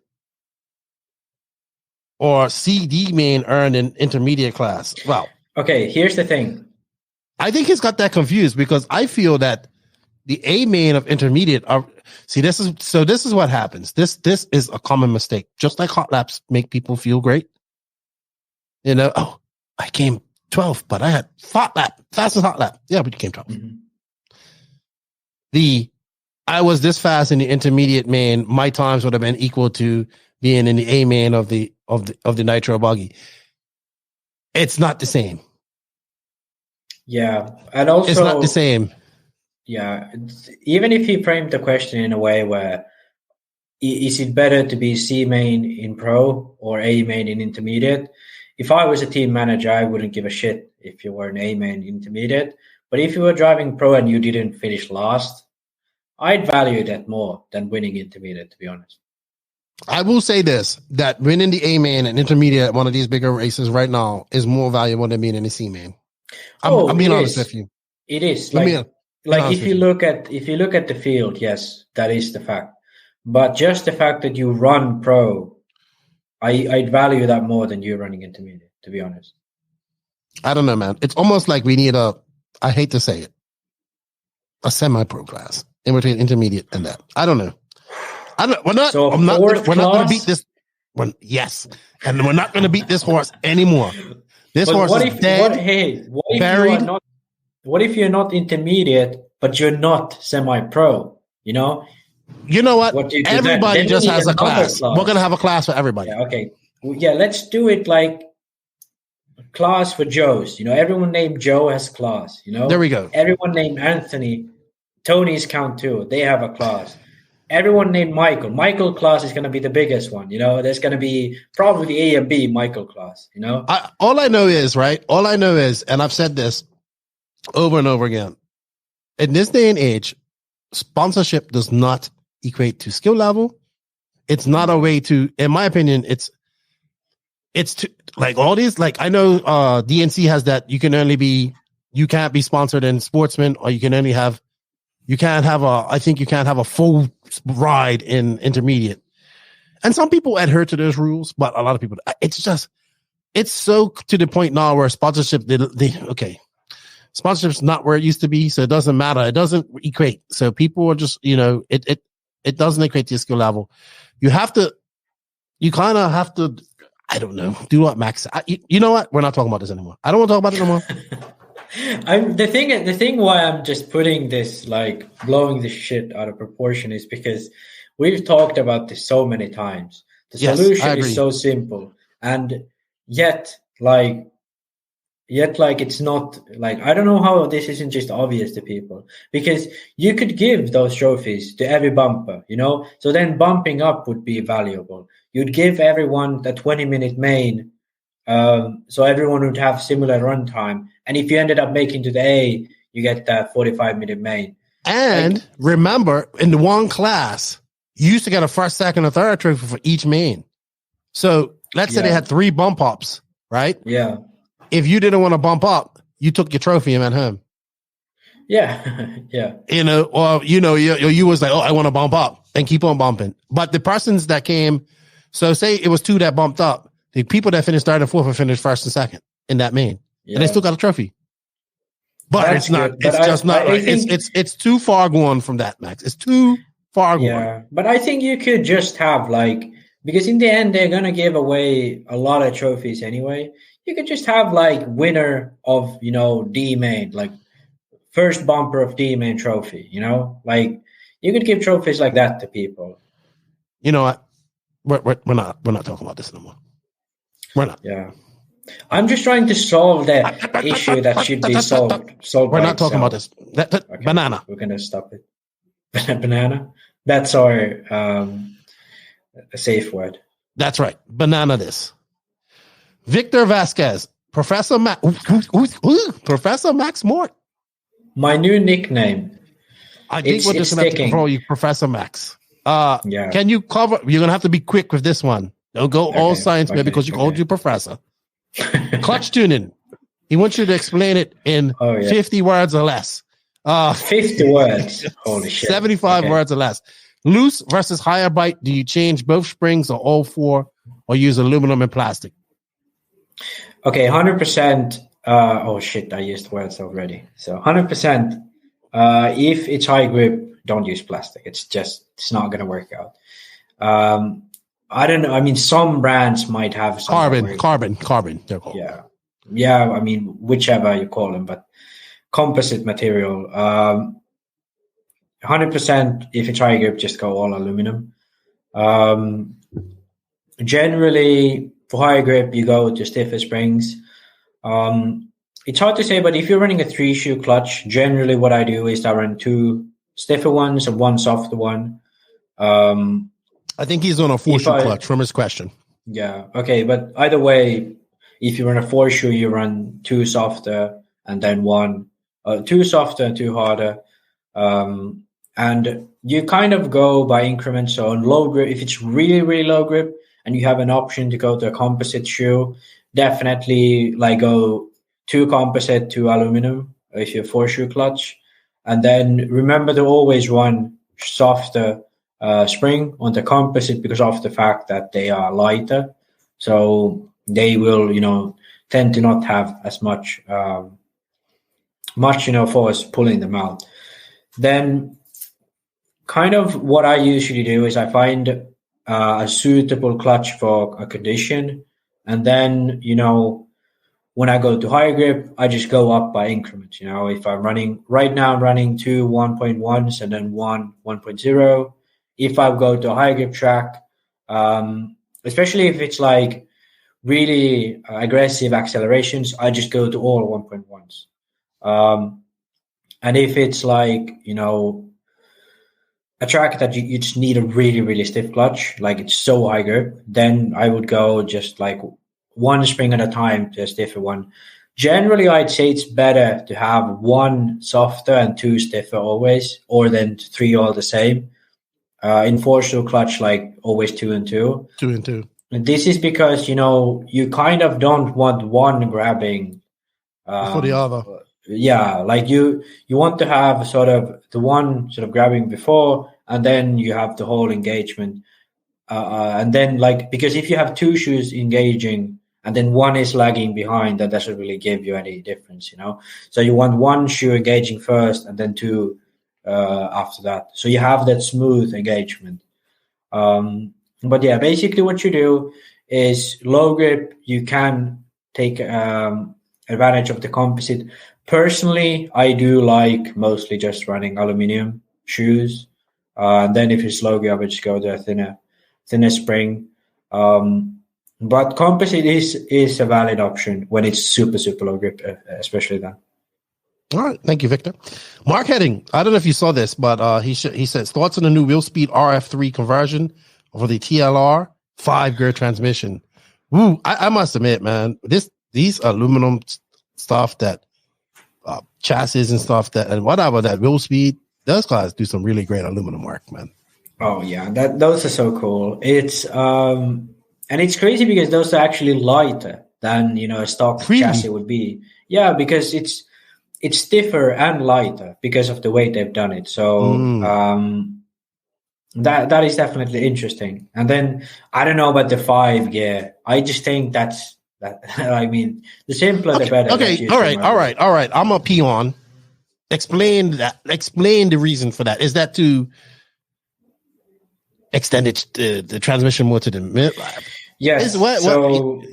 So basically, there's two things at play. So if you're running, you effectively have to run at least 3 gears. Like it's kind of almost impossible to do a 2-gear one just because of, you know, you need a little bit of distance. So the minimum you can run is a 3-gear. And when you're running a 3-gear, that means that the diff and the motor is spinning at a reverse direction. Oh, sorry. Oh, yes, exactly. So the motor is, you know, oh, wait. What the fuck am I talking about? So the diff is like obviously spinning at the direction of the tires, but then the engine is spinning at the opposite direction. Okay. Then if you have a 4-gear transmission where you have 2 idler gears and 1, you know, spur, what you call that one? Top shaft. You have a top shaft. You have a top shaft, and then you have 2 idlers. You have a 4-gear transmission. In that scenario, they are spinning in the opposite direction. So the engine effectively tries to raise the car up. When you press the throttle, the engine rotates backwards. So it raises the car front, which basically means that it pushes the rear down because the car is not going to lift up from the ground. So basically, if you have an even number of gears, you're going to have the car give more grip on power. But then again, generally, as we always run 3 gears now, it usually makes it so that there's less corner speed. The car is like more, you know, jumpy on power. So it's not optimal for speed. That's why you run an odd number of gears. So when you press the throttle, the engine actually turns the car down, you know, the front end down. So the car stays more flat. Okay. So the reason why instead of going to 3 to 5 gear is because that way you can reach or put the engine more forward. So it's basically what you just said. Just getting, you have the engine move more forward, weight balance towards the front. But yeah, pretty much in current two-wheel drive designs, all of it is odd number of gears, like internal gears. Awesome. Okay, Joe Jenkins. What's up, Joe? Pitted next to him. No, sorry, another Joe. I always get these guys, him and another Joe, confused. Not sure if this has been asked already, but will the Mayako team be attending the 10-scale Worlds? I spent a good bit of time yesterday watching the past 10-scale Worlds, and noticed Tiba and Ronafalk are both quite handy with the smaller rigs. I know Ronafalk's going. I think he'll run whatever he wants, but I think he's leaning more to TLR. And I was listening to Tiba on his live yesterday, and he says he wouldn't mind doing the Worlds, but I don't think he has any plans of getting back into the 10 scale. He might do the Worlds. I don't know. You'll see. So we shall see. But I'm pretty sure that Ron Falk is going to do it. My good friend Jamie Docking, he goes, does Max, the professor, think that the Reds bearing in the black plate, the Reds extra bearing in the back plate will affect primary compression at all? Remember, I think it's talking about that Reds back plate, yeah. So would it affect compression? Mm-hmm. I wouldn't see that happening there. I don't think it would affect. I mean, perhaps, but very, very slightly. It shouldn't be a significant force there. I think it's more about the backplate is more about, just preventing the rod from scraping up against the back of the backplate. Well, that's one, definitely the scraping the backplate, but also you're gonna have some, fluid friction because there's gonna be oil there. So when the oil moves past it, the flow is gonna slow the RPMs down, at least to some extent. So if the backplate is spinning with the conrod, what's it called? Yeah, conrod. It's spinning at the same time, then you lose that, or gain, to be honest, that a loss of fluid friction or whatever you want to call it there. So, just spacing out. Yeah,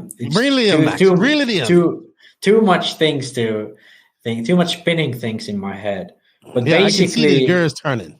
Yeah, basically, the job of the backplate is to reduce the amount of fluid, friction that is happening between the conrod moving around and then, the crankshaft spinning and the conrod end, like being close to the backplate. There's fluid below it, and the flow will slow it down because of fluid dynamics reasons. And then the backplate, when it's spinning with it, it's reducing the drag, and with that, increasing RPM. But the reason why I don't think it's affecting compression is because the forces there are much more significant. Like when you're spinning at high RPM, the drag becomes to be quite large. So there might be a significant difference in there. But when you compare the force of the drag to the amount of force that's coming from the piston on compression, I don't believe it's significant to, make more power out of it. But I think it would reach more RPM. Okay. I'm sorry. I checked out a long time ago on that answer. Yeah, it's hard to explain without any visuals or anything. It's like, right. I haven't tried it or anything, so I don't really know fully to say. But I don't think the forces are comparable where it would make any effect on the max torque, of the engine. Sweet. All right. Thank you everybody for the questions. We greatly appreciate them. I didn't expect to get so many questions because I only put this up yesterday, I think, or the day before. So thank you to everybody for those questions. Thank you to BenchRC for their continued support. Remember, everybody, we have an affiliate link for them in the written description of this podcast. We're now going to go on to our 1 hour and a half debrief of the EOS Daun race. Then I'm going to come back for a little rant I have with Max. It's going to be a quick rant, not going to be long. And then that's going to be it for our podcast this week. So let's go find our new friend, the Briefcase. What do you think, Max? Thank you to Techno RC. Yeah, thank you to them for their continued support. Yeah, it's kind of Techno RC. Oh. I didn't know you were starting the intro. It's kind of ironic that we talked about Techno discontinuing their 10 scale line, and then we're like, thanks to Techno for sponsoring this 10 scale only podcast. Well, they want to win that 8 scale title. That's what they want. Yeah. Okay, now we can go to Techno ad break. Okay, now we can go to the commercial. Okay, thank you. Techno RC. Techno RC is a premium manufacturer specializing in 8th and 10th scale high-performance off-road RC buggies and trucks. Visit www.technorc.com for a complete catalog of their products. Techno RC. Excellence in engineering. #Techno Takeover.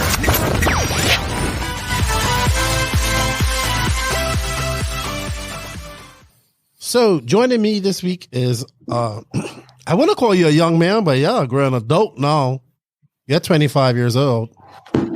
So, you know, yeah, an adult.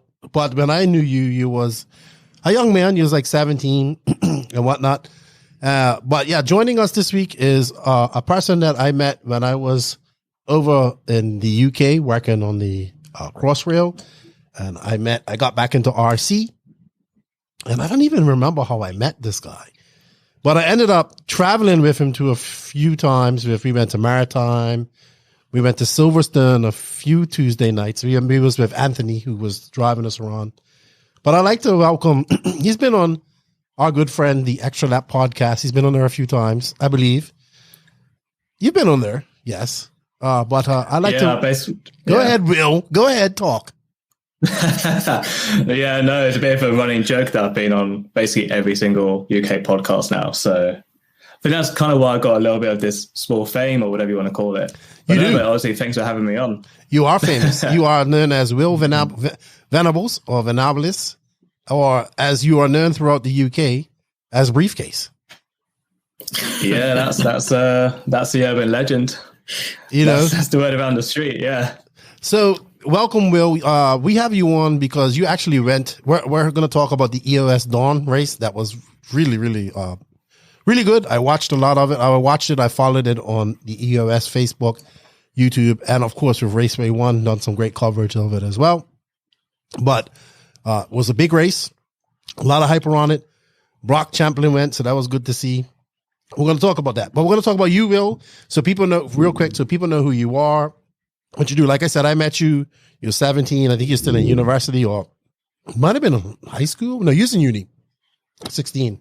No, it was college. No, it was college. So like here in the UK, like you kind of have like three options of where you sort of can go after, like, we call it secondary school, but it's your guys' equivalent of middle school. So there's like college, which is like before uni, or there's like you kind of continue doing high school or you get a job. So yeah, I went to college, and that's kind of how I met you, to be honest. Yeah, I don't. Well, anyway, Will and I kind of met each other. I got back into racing in the UK. I bought myself a B5M. I was renting a room up on Good Street. I was, and then we knew this guy Anthony, who I haven't spoke to in years. I need to look him up again. So I met him, and he like kind of volunteered to pick me up and take me around, and then Will kind of got in on that, and we ended up going to like Silverstone, and that was like when I got back into RC. But through 10 scale, and I got to learn about the UK. I never even knew that existed, like rolling, making semi-permanent tracks, all that stuff. So you've been racing for quite a while. We've known each other for a long time, and you've continued to race through all that time. You haven't really touched any nitro stuff, but that's understandable. You did attempt to for some time, but I understand that in the UK, 10 scale is king. So, I will forgive you for that. Hey, I'll make a comeback one day. But you've traveled a lot in these years. You've been to European Championships for 10 scale. You've been to EOSs. Have you been to a Worlds yet? Yeah, I went to Hoodie Arena in 2019, so that was an amazing experience there. So you are a full-on RC geek, just so everybody knows this. Like, he is a nerd just like us. He geeks out on this stuff.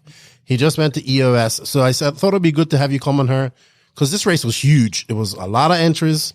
It's the last race of the 2022-23 season. So it's like round 3, I think, of EOS. 4. Yeah. 3? Oh, was it round 4? I don't know. It says 3, it on my RCM, it's 4. Okay. It might have been actually 3. Yeah, I think it was 3 because they had one in I can't pronounce it, like Gothenburg, and then a Workshop. And then this was the third one in Daun. Did you do the one in Workshop? Okay. Yeah, I did actually. I only did 2-wheel drive, but I was there at Workshop. How is that? I mean, we're going off on a tangent, but that is a very unique surface. Max and I were just talking about this last week because he thinks he has a similar surface in Finland. Yeah, we race on like slippery concrete, like smoother concrete. So it's like slippery, but we use like additives on it, like some substance to make it a bit more grippy. But what I heard from Jona and Beck was it was different, but it was similar. I don't know how it workshop is. Yeah, so basically workshop's kind of like this rubber cork flooring is the best way to describe it. And we don't use any sauce or additive or anything over there. I've only been there actually for the workshop, but I know I have the guys like Jamie Hall and so on.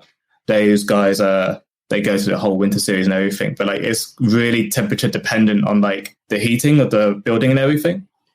But like when it was there for the EOS, because there's way more people and they turned the heating on a bit more, I think, than normal. Like the grip was actually pretty good.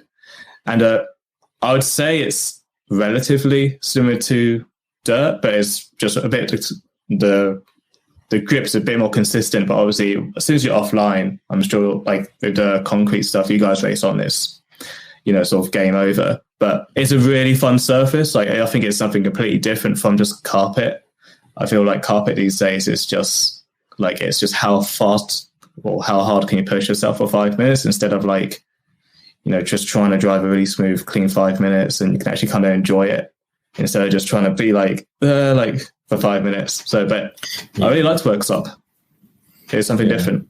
So, Will, also you live now in London. When I met you, you live closer to Hearts, I believe, just outside of London. Where do you race? Do you have a local race area now, or what do you call your home track now?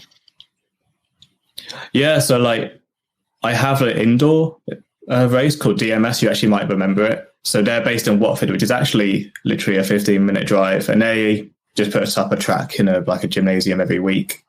And I mean, they've been running for years. The guys down there, Darren Boyle and Rich Miller, and those guys putting on a pretty good show. So like, it's definitely good to give them a shout out. I mean, Hearts is probably still, I would say, my home, like permanent track. Like I still go there once the outdoor season comes on. That's sort of where I like to do all my racing. Mm-hmm. And probably Stotfolds. That's like Stotfolds a big was a national track, so it's good. It's a good place to get some good practice. It's really unique because it's really bumpy and super high grip. So it does take quite a lot to get used to if you haven't raced on anything like it. But it's a good challenging track. So do you do the nationals at all? Do you do the whole national circuit or anything like that still? Are you that deep? Yeah. Yeah, I still do the whole thing, regionals, nationals, and so on. Just with how life is going at the moment, I'm kind of just doing 2-wheel drive. Mm-hmm. I'll do 4-wheel drive for the odd event, but I'm still doing all the big stuff. So, like, you still got to be in it, really. Yeah, you haven't even stopped. You from when I met you, you haven't stopped. I haven't either, to be honest. So, yeah, I mean, I stopped racing, but I've been into RC ever since. So that's good to see. Most guys, when they get 18, 21, your age, they give up on this. They you meet girls and stuff like that, or whatever you're into. And hey, you gotta find the balance. I mean, I'll be honest. Like, I went to uni. I still enjoyed the whole uni experience of getting drunk, getting with girls and everything. Did you race during uni? Yeah, I did. I probably not the best thing to say on here, but there would be a few nights where like I'd go out and then like come back at whatever time o'clock and then go straight to a race. But you should be doing stuff. If I wasn't too drunk, you should be doing stuff. Like I did. Like I was like 18, 19. Like you think you're invincible and everything, and like so I could kind of afford to do that. And the strange thing was like I don't know why with me, but whenever I was really tired or had like 2 hours sleep, I would generally race better. I don't know if it's like the nerves just don't come in as much, or you're like, I just want to be in sleep. So I think Max is in that party stage right now. He might be coming out of it a little bit. No, I mean, I don't know what's happened to me. I haven't been at a student event in like 4 months now. You got a girlfriend. That's what happened. So now you're all tied on. Yeah. That has definitely made it a little bit less, active on the student party front. But I don't know. I've been kind of doing more RC now, though. So That's good. That's good. Yeah. All right. So I just wanted people to get a little information about you, Will. You are an RC fanatic. You do race. You do follow the European scene very well. I don't know if you follow the American scene too much, but we're not here to talk about the Americans. We're here to talk about the Europeans. It was EOS Daun. Was this your first time at Daun? No, it was my third time, actually. So you go to this race quite often. You know your way around. I assume you have your plan. When did you fly out? You flew out like Thursday, right? No, longer than that. Yeah. No, I flew out Thursday. I had a mid-afternoon flight about like 2:00-ish. And then I actually joined in with the Raceway 1 guys. So they picked me up and everything. And it was good chilling with them because obviously they do all the media stuff now. So it was a lot to learn with them. I was helping out where I could as well because my background is a bit of social media and websites. So yeah, well, Will's a really nice guy and he's killing it with. He's done a good job. I enjoy his coverage. Yeah, he's killing it. I can't fault him. So and he's working hard. I didn't see him at any point where he had 5 minutes just to relax, but he's doing a good job. Doing good. I enjoyed this. I enjoyed the coverage of this period. I did watch the YouTube stream. I thought there weren't no moving cams, but there was for the main. So I did not see that, but I just went back and watched. I really enjoy his commentating while the race is going on. He tells you he knows who's good. In 5 minutes, it's easy to. It's hard to do that over an hour without timing. But I enjoy it, and I enjoy his. He's not English, right? Irish. I think both of those got. There's Will and Derek. I think most people will know Will, but they're both from Dublin area. So, so he sounds like a cricket announcer. That's why I like him. He sounds like a cricket announcer. That's why I like him. And he does a good job of what he does. And I watched a lot of his work over the weekend. So prior to this week, they had ETS, which is the touring car segment of this. So did they rip up the whole track and then put on a new track? Because I know that Powell and the guys from the Polish contingent that put on that big Polish, I think it's called the All-Stars race. He's also the guy that does that's the one. Yeah, he does the 3D rendering or drawings of the tracks. I know he got to design this track. Him and his guys went up there. I was following his Instagram. What's up, Powell? I met him at the Worlds. He's got a lot of energy. Lots of energy. So do they rip all that up from the ETS, put fresh carpet on, and then build this track? Or how does that work? Yeah, so ETS and EOS carpet are completely different surfaces. So the ETS stuff is kind of like your box standard, as the UK guys will know, it's primer felt. It's a lot thinner carpet. It's not really any give to it. But what I understand is they did the whole ETS, packed it up, and I think they had the haul free. I might be wrong, but they had the haul free for like 2-3 days. And then they came straight back in and did the EOS, which EOS is like a slightly different carpet. It's like, I don't know how to explain it. It would probably be like, it's a slightly thicker carpet. It's got more like loose fibers on it, but it's used like kind of like for event trade shows. It's how it has like these loops. Like normal carpet is just like fibers, but the EOS carpet has like these loops. So it's like really small loops. That's why it's like very high grip. And yeah, I guess like something like rubber mat in an office, something like that. Not rubber, like what you call it, carpet flooring at an office. You had that like little give in a carpet, but it has those little loops. Mm-hmm. It has like this give, which I think it's really nice to have on the EOS carpet. It gives that a little bit easy to feel dry when it's new, but the problem is it kind of wears out quite quickly. Was this all new carpet then for this? Yeah, from what I heard, they did one race just to make sure it was fine, but then it was brand new. So like the benefits with the EOS stuff and it's brand new is tire wear is amazing. You don't have to worry about it too much. Now, do you guys have a spec tire for this event? Yeah, so it's the Schumacher tires. So it's Schumacher cuts Cactus in the rears, cuts Seggers up front, and then for four-wheel drive, it's a Cactus Fusion 2, I think. Mm-hmm. Yeah. So you have a limited amount that you can buy, or how does that work? Yeah, I think what they used to do is like 3 sets and then 1 for the A-main guys extra, something like that. Yeah, so it's actually so for So you can have two for, if you're in like anywhere other than the A mains, you get 2 sets for, well, you can buy 2 sets for qualifying and finals. But if you make the A main, you can get another set. So normally what most guys do is use 2 new sets in qualifying and then just reuse them for finals. And if you're A main, obviously you'll just put a new set of tires on. Interesting. What did you think of the track? I know it's a unique, the way that Daun is, it's a rectangle, but then it has that other rectangle that goes out to the middle of it. I guess that's the best way to explain it. For people that haven't seen it, I'll post a link to the coverage in the written description of this podcast. I'll put it up actually, so we can have a look at it. But it's a very unique layout, very unique shaped track. It's also, it probably limits it because you have to add in that square. I saw it was very like not at the very right side coming off the straightaway. It was very, I would say, very touring car ish with that long sweeper, and then that reminded me of touring car. And you had some doubles, not as jumpy as say when I went to this race, which is the Florida Carpet Championships, more American style, a lot more jumps, still high speed as well. So, what did you think of the track? Obviously they changed it around. Did they actually change the footprint from last year, or how does that work?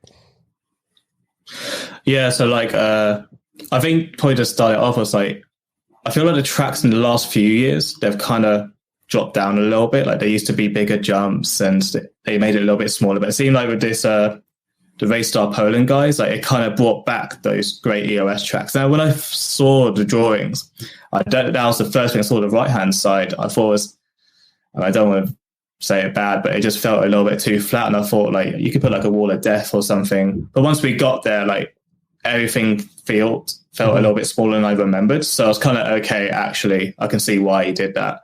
But the track, it was good. Like it was nice to have some, I mean, for us, it was good jumps. I know compared to you guys, you'd probably want bigger jumps. And so would I, to be fair.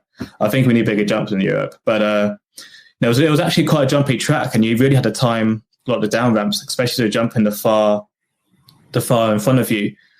The landing was a bit too small. So like you really had to sort of make sure you landed it perfectly. Otherwise you'd end up clipping the top of the jump or your flat chassis and then just roll, or you'll go too far forwards. So that was like the biggest thing I noticed with the track. But it was cool. You had to drive it clean. I think that was the main thing. And because of how the timetable worked, there was only 3 rounds of qualifying for everyone. Mm-hmm. So if it was all like you had to get those 2 clean runs in. That was sort of the key to it. It was huge. That's the other thing. It was a lot of entries. I mean, I'm looking at the entry list for 2-wheel drive, and I'm assuming everybody that ran 2-wheel drive ran 4-wheel drive. It was 138 people, and this is mod people. This is for our American friends. This is all mod. There is a stock class there, but the mod is the more popular class there in Europe. This was a big event, dude. Yeah, biggest in EOS history. Really? Biggest entry count, yes. So they have to do, also they do it a little different. They do qualify. So you started Friday, right? Or it was Thursday? Yeah. So run us through what happens run us through the schedule, because it's like 2-wheel drive and truck and all of that on the Friday, and then Saturday they switch over to 4-wheel drive. Yeah, so basically Friday is mainly 2-wheel drive mod, 13.5 2-wheel drive, and then actually 13.5 stadium truck. So that's all done on Friday. So there's 1 free practice, which is obviously still in heat order, and then there was 2 rounds of seeding, and then we went straight into 3 rounds of qualifying. So then Saturday, it kind of made it a little bit difficult because you're going straight into finals. Obviously, you have just 1 or 2 laps just as a warm-up if you're lucky, and then you're just straight into it. So everyone got 2 finals, unless you made the A main, then you got 3. And then after that, you go straight into 4-wheel drive seeding, not even a free practice. And then I think we did 2 rounds of 4-wheel drive qualifying on Saturday, and then Sunday was just a rest. And then obviously that was 4-wheel drive, 13.5 4-wheel, and mod stadium truck. So it's really packed. Like I've been to I think almost 10 EOSs now. I was speaking with the guys the Brits the other days, and jokingly the running joke now is I'm the EOS veteran. So, but yeah, I've been to quite a lot. So I have to admit this was the biggest one by far, and some really long days. Yeah, what was a long day for you? Like, I want to know, what do you consider a long day? I mean, I think we were in the hall like on the Friday by 7 and then finished by like 10:30, 11. Oh, that is long. So, that is long for Europe. Yeah, for Europe, I mean, most EOSs, if it's like a decent turnout, you'll finish normally a maximum like 7, 6 o'clock. Mm-hmm. So this is long. And especially, basically you just go to EOS, you go straight into it, and you travel straight back. So it's not like you have any time to sort of recover. So also, how big is this? So you have stock 2-wheel drive buggy and 4-wheel drive buggy, and it's what, 13.5 for 4-wheel drive and 17.5 for 2-wheel drive? Or how does I think let's see. I think it's 2-wheel drive stock was 13.5, and then 4-wheel drive is actually 10.5. So I think I know that's faster than what the Americans run, but I don't know, just because it's carpet, so like it just makes sense to have a higher motor. But I feel like it works out enough. I've definitely noticed over the years stock is growing massively, especially at EOS. Like when I did it a few years ago, it was maybe 1-2 heats maximum.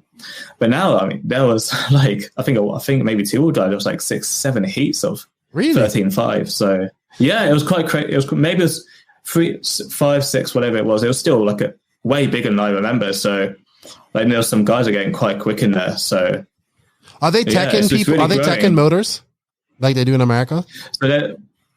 So there's a handout motor. So the 2-wheel drive guys, they got like I think it's an LRP motor. I think those are the guys who are sponsoring it. And then obviously you run the ESC and Blinky or whatever it is. So they have guys, you have to scrutinize your car before every run. So I didn't hear it. For our American friends, scrutineering is tech. And if you hear him... so just tech. Yes, if you hear him say something like rostrum, it's the driver stand. They have different words in the UK.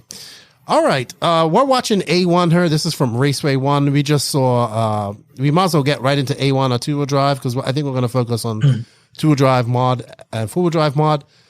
Brock Champlin ran away. Well, hold on, we got to get to qualifying first. But Brock Champlin just demolished everybody in qualifying. Everybody in 2-wheel drive. Like, came out like I was shocked. I didn't think he was going to go over there and do that. I thought he'd win he'd win a round or something like that, but he dominated 2-wheel drive. Tell me about that. That must have been a shock for you, for the European guys. Yeah, like, I mean, I heard last minute they were going, because Lee told me they were going to Switzerland and Brock was going. So I didn't even think much of it. But I mean, I've got to give it. The guy just came and basically just painted the town red, like straight from the get-go. I feel like because these jumps are a lot bigger than usual, and you guys have big jumps in America, maybe that was an advantage for him. Because I could see that the guy he knows how to whip. Like, I will not take that away from him. So I don't know if that was an advantage, or like, because I feel like even I saw the Florida carpet champs, like, there's so long between heats and so on, so you kind of got to make that 5 minutes count. I might be talking bullshit, but like, this is just what I think. But I mean, no excuses. A guy, I mean, he absolutely killed it. Like, he's found something in there. Was you shocked on that weekend? Was you shocked that he came over there? I was really shocked, because I thought Orlowski was just going to come in and, as usual, he would dominate. But I mean, Brock came in, and I thought the same. Brock would be like, like a top 3 at least, like, because he's not used to the Schumacher tires. I feel like they gave more grip and stuff, and he wouldn't be used to that. But yeah, he came out and just cleaned up. So he went to Switzerland as well? Yeah, so some of the Schumacher guys, they were in Switzerland doing all the practice. So yeah, so I mean, I know they've got some new guys on board. So I think him, Kovacic, Martin, and then Michael and Trish and stuff all out there for a few days. Kovacic and Martin on the same team. Ooh, they must have not. Ooh. You know who had a good Lee? Lee was in both A-mains, and he was in that A1. He was in second, and Kovacic hit him. Like, and I don't know why he hit him, and they both went back down to like last, because it took so long for the marshal to get there. But that was just a thing that I saw in the final. Lots of mistakes. But I just had to say that. Back to qualifying. I think Mika was second. I think. Was it Wiedemeyer that was second? Check yeah, Mika's like... Yeah, 2-wheel drive. Yeah, Mika's like... Yeah, Mika with his S-Works. Like, he's been killing it with that S-Works as well. Like, I'll be honest, like in my eyes, it doesn't look like it's going that well, but the way he's driving it, like, says otherwise. Well, S-Works is pushing right now. They're pushing the 10 scale market in Europe as well as America. But I think they're viable contenders now. They got Yorn. They probably need to get, they got Mika, but I would think they would need to get maybe a top. Not saying that Mika isn't. He's a very good carpet racer, but maybe like I don't know who would fit their bill. But we know Boots and Canas aren't really going to race much 10 scale. So they need to they have Clement Boda, but he's not he's not someone who you predict to win the Worlds, you know. Yeah, that's what I'm trying to say. They need somebody that I think can win a Worlds with their 10 scale car. I'm not saying that Mika, he's not good, and the guys they have aren't good, but S-Works is definitely putting their foot, like throwing their glove or throwing their dog into the fight for the 10 scale, and you can see it because right now in Europe, it's UK, it's X-Ray now. It was good to see them come back as well. But you have X-Ray, Schumacher, AE, and now S-Works. Those are the 4 main brands with Schumacher and X-Ray and probably AE being the bigger ones of those ones. But those are the 4 main brands. It's good to see. He just looked like he had some bad luck in his mains, I think. But he was flying in qualifying. Who else was impressive in qualifying? In two-wheel drive. Oh man, I mean, Kirup as well. Like we were on the associated team, and he had some crazy pace. Like I don't know, I can't remember where he finished in the end, but him and then Alexander Landon. Mm-hmm. Who is this Alexander Landon? That's what I want to know. Who is he? He's a Swedish So Max actually might know better than me. Yeah, Swedish driver. He's a Swedish driver. He used to drive for X-Ray for a very long time. He was this young kid who the Swedish 10 scale scene isn't that big. Like it has always like kind of struggled a bit. They used to race like outdoors a lot more, like that was more popular. So he won like already as like a kid, like he was probably like 12 or something. He won a lot of the South Swedish Cups and stuff like that. And then at some point, like carpet racing really picked up in Sweden a lot. And then you started coming up with these really fast kids like Elias Johansson and Alexander Landon also came up to be like one of the top guys in Sweden. There was a few others, but I think like Paulson has her track, David has his track. There's lots of like big indoor tracks these days in Sweden. So Alexander London has been like the young and up-and-comer kid in 10 scale in Sweden. And now that he has like the tracks, the competition and all that, now he sort of is at his full potential. And he's also coming a bit older, I think. I would expect him to be like something like 18, 17 right now, around there. Under 20 still. But like now he's sort of getting to the, you know, peak of the curve, you know, like when you're a kid, you get a little bit better, and then you hit like that sharp peak. And I think he's hitting it right now. So he's had some pretty decent results recently. This is one of them. Is he an associated driver? Yeah, he's now associated. I think he made the switch a year or two back, a couple of years back, might be before COVID, but yeah, he made the switch from X-Ray. He was with X-Ray for a very long time, and then he switched over to AE. And yeah, I think this was his first like really good result, because if I'm not wrong, he ended up finishing in, well, he made the A in both, and he ended up finishing quite high up, somewhere around top 5, a little bit lower probably, but yeah, around the top 5 here. So he had a really good weekend, to be honest. Okay.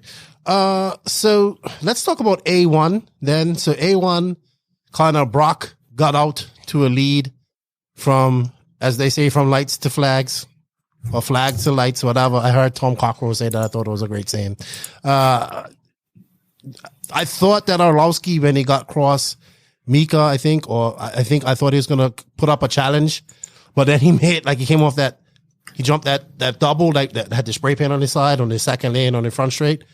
And he got caught up on that little rubber eyelet right there. And I was just like, oh man, like that was such a sneaky, that looked so hard because that's flexible. It looked like I saw Brock like carve that so close so many times, but that caught Orlowski out, and that ended any type of challenge for him.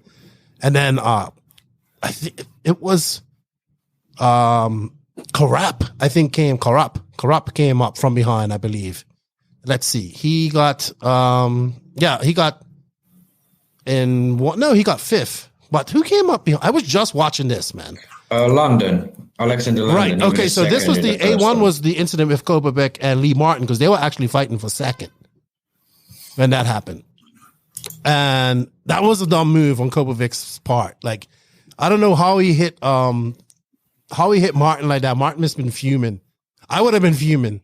But Martin was pretty good. Like, he's having a good, debut with the Schumacher cars on the carpet. I like Kovacic too. I got to meet him at the Florida race. But great.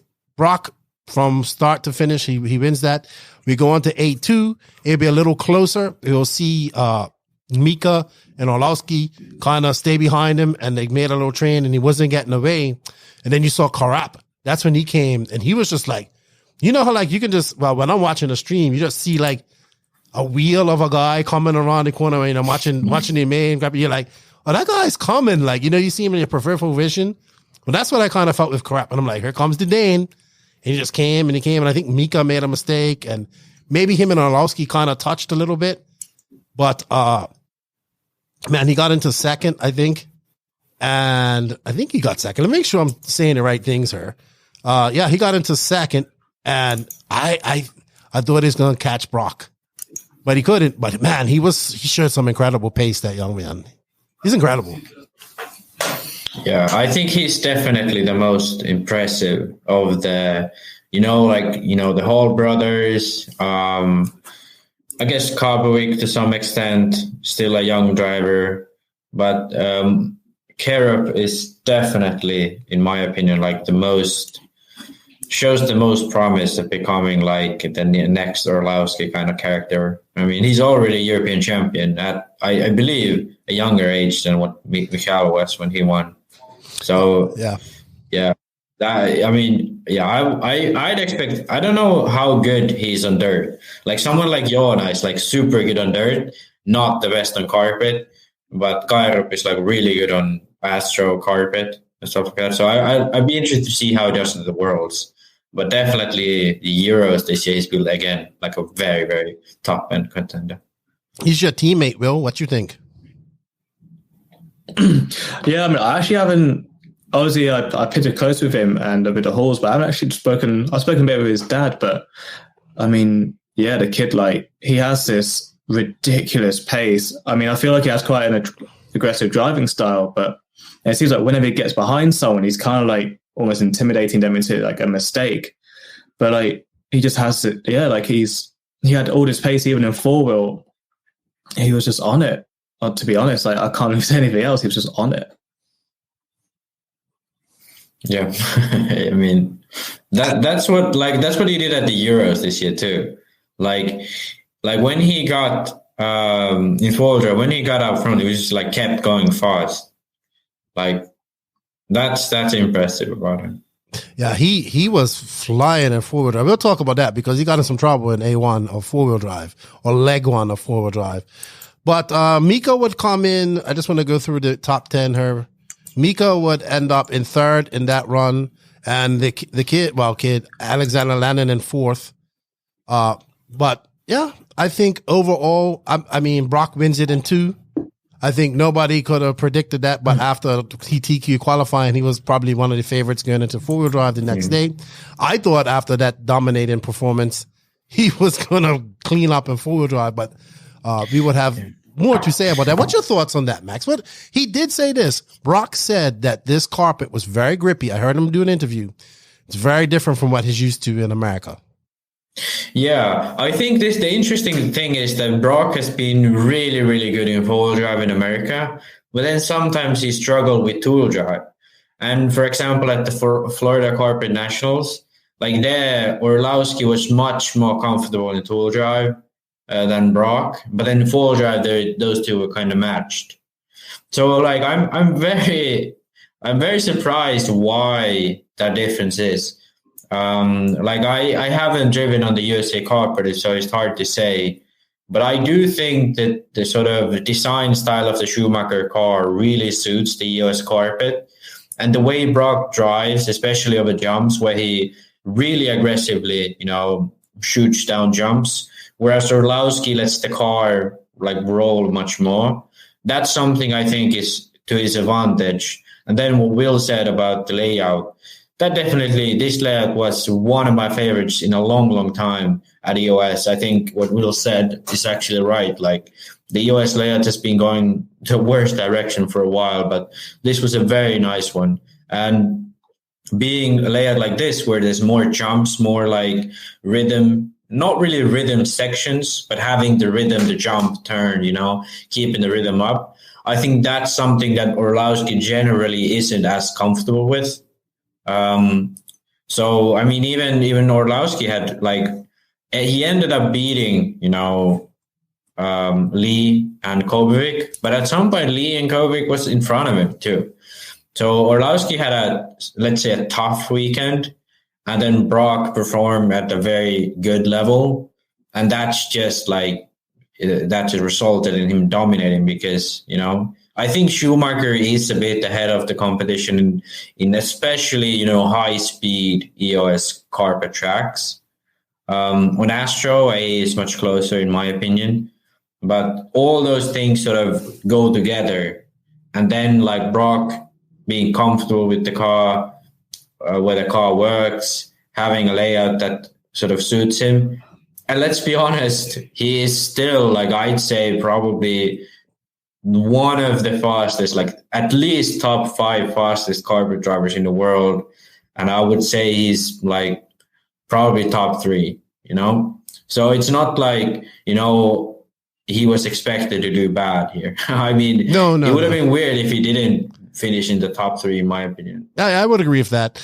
How about you? What was your final thoughts on that? And then we'll move on to 4-wheel drive. Will, on 2-wheel drive, or Yeah, no, I mean, I kind of agree with a lot of the things Max just said. Then I feel like the EOS tracks and generally European tracks, we haven't got the massive jumps and kind of sort of the tracks that we had at EOS this weekend. So I feel like for the American guys, it kind of would suit someone a bit more like Brock, where you had to be really precise with all the jumps and carry that speed. Because it feels like in Europe, because the jumps are smaller, you're always trying to just try carry that speed, but then you forget about or the jumps are in the way, or you're not used to it. And I do think that makes a massive difference when you're not comfortable with that, because as everyone knows, to be fast in RC, you got to have confidence. Otherwise, you're just going to crash. It's just that simple. Yeah. And I think to add on to that, it's just this EOS carpet. It's almost like you're driving a pan car, It's not when you're driving on a regular carpet, it's more you're driving a sort of touring car style car where you try to be smooth, go around it. But this EOS carpet, it's really, it has a little bit of give, but then the car shoots to one direction. So you have to be super precise, but you still have to push a lot sort of over the limit. So it's almost like you're driving a pan car, and then there's jumps on the track, and especially combine that with usually European jumps are really, really bad. Not only are they small, they are just they throw up the car in the air weirdly. So you don't have to really focus on downsiding the jump good. You just have to focus on getting over it nicely. And here it's that's the key. The jumps are easy to do, but they're hard to do fast, And Brock has that part really well down because, Americans generally are much better at jumping, and they're much used to tracks like this where there are jumps like that. The overall layout is still very European, in my opinion, not very American, but just the jumps are not very European style. And yeah, I think, that aggressive style of Brock also works really well with this style of track. So and he did superiorly as well. So they don't do bump ups, right? Will, no bump ups? No. Okay. So just no bump ups. Yeah, just going over our top. So it's just 10. As Dagani would say, this is a real A-main with only 10 people. Let's go over your top 10 here, because Karak actually did win leg 3. So it would be Brock Champlin, Marcus Carap, Mika Widmeyer, Alexander Landon, Mike Orlowski, Lee Martin. I think that's a good result for him. Martin Beyer. Wow. X-Ray comes back and he makes the main. Daniel Kobovic, Jorn Newman, and the UK's Tommy Hall. Notables in this, Pecco, Justin 11th, Max, the great Finnish hope. Yeah, the thing is, like, I think he won both. In four-wheel drive he was 13, but no, he got a 1 and a 4. Yeah, but yeah, Pecco, I mean, to be honest, like, this guy's been in the forest for the past month. Oh, has he been he's been in the army. That's correct. Yeah, he's been in the army, and the only times he's gotten out, he was at ETS last week and then now at EOS. So, like, I mean, I was a bit surprised he even went, but I mean, I guess it's good experience. I guess you can be a pro RC, chase your dreams even when you're in the army. Also notable was Bartosz Zalewski, the Polish, the young Pole, who did make the four-wheel drive main. And then I got a shout out to Berkan Kilic. Not only did he make the main, he finished in the podium. Yeah, exactly. He's another one that's up and coming, and we got to look out for. All right, we're actually watching leg 1 of the four-wheel drive main. If you're tuning in on YouTube, if you are tuning on YouTube, remember to hit that subscribe notification, leave a like or dislike, and a comment, and share. Help us grow this YouTube channel. And also, this video is courtesy of Raceway One. I will leave a link for this in the written description of the podcast. Okay, let's move into four-wheel drive. So we didn't see the domination of this from Brock. In fact, it was this time around, it was his teammate, Orlowski, who we thought would be the guy to do this. And I mean, Orlowski I'm trying to find qualifying ranking list now. Orlowski, I think he won all 3, followed by Bartosz Zalewski. Great run for him. Yeah. Brock Champlin. Polish lockout on the front row. Yeah, exactly. Is Zalewski's X-ray correct, Will? Yeah, he's X-ray. He was actually the only X-ray in that four-wheel drive final, which I was actually really surprised with because the X-Ray's cars always seem to be really strong on the carpet. But what a great result! Just making that and being second for that young man, the first time X-Ray is back at EOS in how many years? That's awesome. Congratulations to him. He made the podium last year too. I think he was here too. So he's been really good. And in Poland, they race a lot on EOS carpet. Yeah. And he's like really close to Michael there. So he was good at the Worlds for 8 scale too. He was pretty fast. Yeah. He's a young driver, and he's also like very, like, they focus on, like being a professional driver, they're practicing with some actual idea behind that. So I know Palau wants to come in there and talk about it. I tell him he needs to do a video about it. He needs to do a video of it. The hand-eye coordination stuff. But he's definitely one to look up. Speaking of, Karup was good at the Worlds as well in 8 scale. So this is another young man we have to add to that list of who to watch for. But Orlowski takes all 3. Karup does. I think he takes looks like he got a. I wish they really just gave you the positions that they finished and not the points in this. Please, my RCM. Yeah, Karup has a 2nd and a 5th. But yeah, and actually it's not my RCM. It's the one who does the lap counting. You can do it in my RCM the way it's more sensible. Really? Yeah. Okay. All right. Let's get to this. So, Orlowski, Schumacher dominant again in this. Orlowski, but the racing was a little bit close in her. It wasn't. I mean, Orlowski did win it in 2, but it was a little bit more close. Karup, man, I have to. Okay, let's talk about A1 because Karup made that he hit Lee in that. Not sorry, he hit Brock in that curve. That sweeper coming off the straightaway. I'm not gonna lie, I haven't slid down, I haven't really watched it, right? But they let it go, but after that, Zalewski made that mistake in that jump, And then that kind of let him and Corrupt get it. But that pass that Corrupt made on him through that chicane to come on the front straightaway, woof. I was like, oof. That was some good driving. Will, did you see the incident? What was your thoughts on that? So it's this with Brock and Corrupt. Yeah, so I was actually you might be able to see in this video, I'm not sure, but I was standing right next to Will, so I saw it sort of literally in front of my eyes. My opinion was Corrupt got a really good line onto the straight, and he was already in the inside, and he was basically already in front of Brock.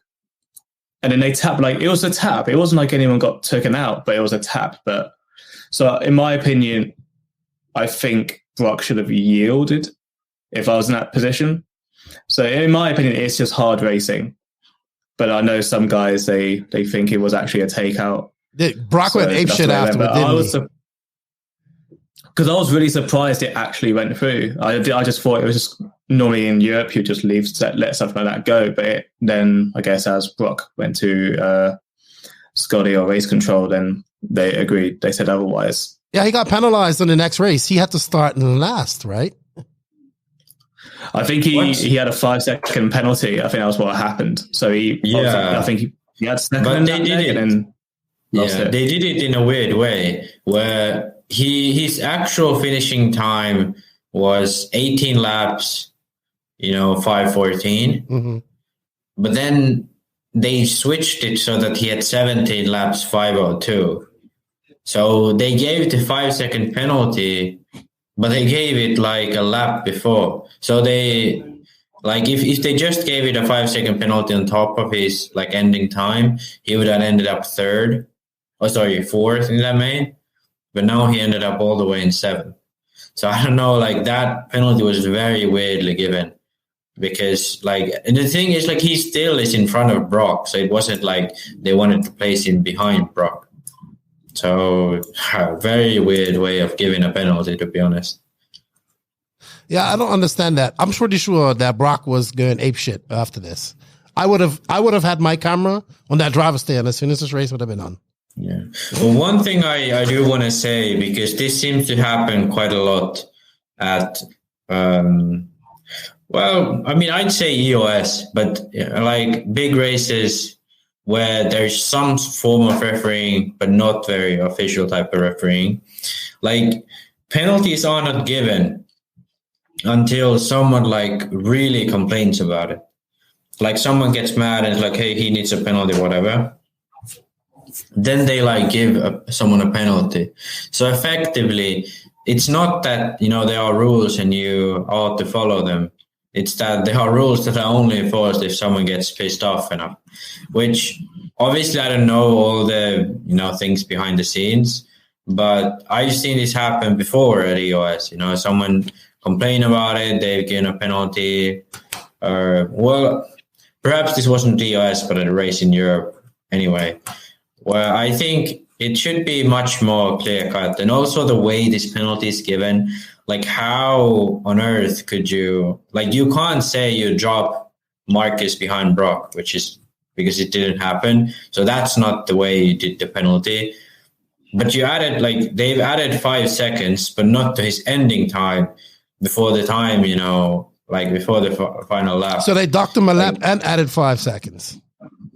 Well, not really. What they did was they took the time he had before the last lap and then added 5 seconds. And because that went over 5 minutes, then that was declared as his finishing time.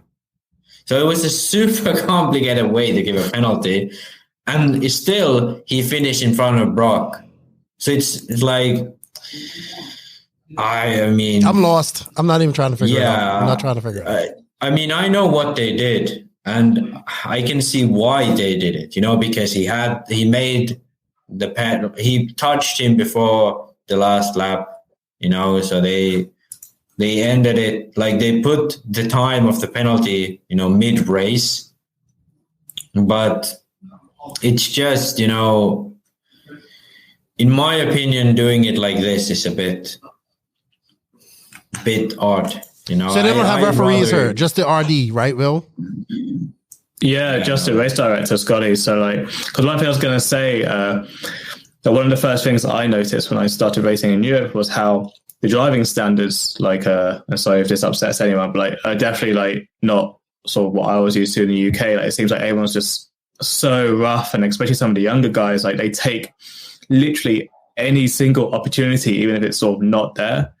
And I feel like, especially with that kind of driving, you could really do with a referee, like, especially with something like EOS. They actually had a referee at a workshop, but I mean, that's not the same as like I think EOS. Yeah. I think Will is a good example to have here, because the UK, of all the countries in Europe, they are like the most strict in refereeing, you know, like in Finland and in Sweden, like in northern countries, we do have referees usually, but we are like quite lenient, you know, people generally drive quite clean, but like, so we don't have that refereeing culture. But someone like Stetson and people like that, these guys are like the strictest referees I've ever seen anywhere. And they actually do their job too. So it's not like they just referee when they see something, they like watch around, you know, do stuff like that. But at EOS, that has kind of never been the case. I'd say probably because Scotty runs it, so it's more to like, he's like, used to a more American style, you know, where it's kind of like not so like, he still gives penalties and he's quite fair, but it's not so like organized as the UK style of like refereeing is. Right. Like that hit with Kopovic. I'm sorry, like, I don't think anybody would have waited that long in America. They'd have been like, yeah. No, I gotta go. And but that was, to credit, that was a good wait by Kopovic. He did wait for him. Yeah, I keep commenting that because that was such a long wait. But yeah, I think at EOS, what mostly has been done is Scotty usually, like, there isn't like in UK racing and racing under EFRA, there's things like stop and goes. It's like, hey, you have a penalty about this.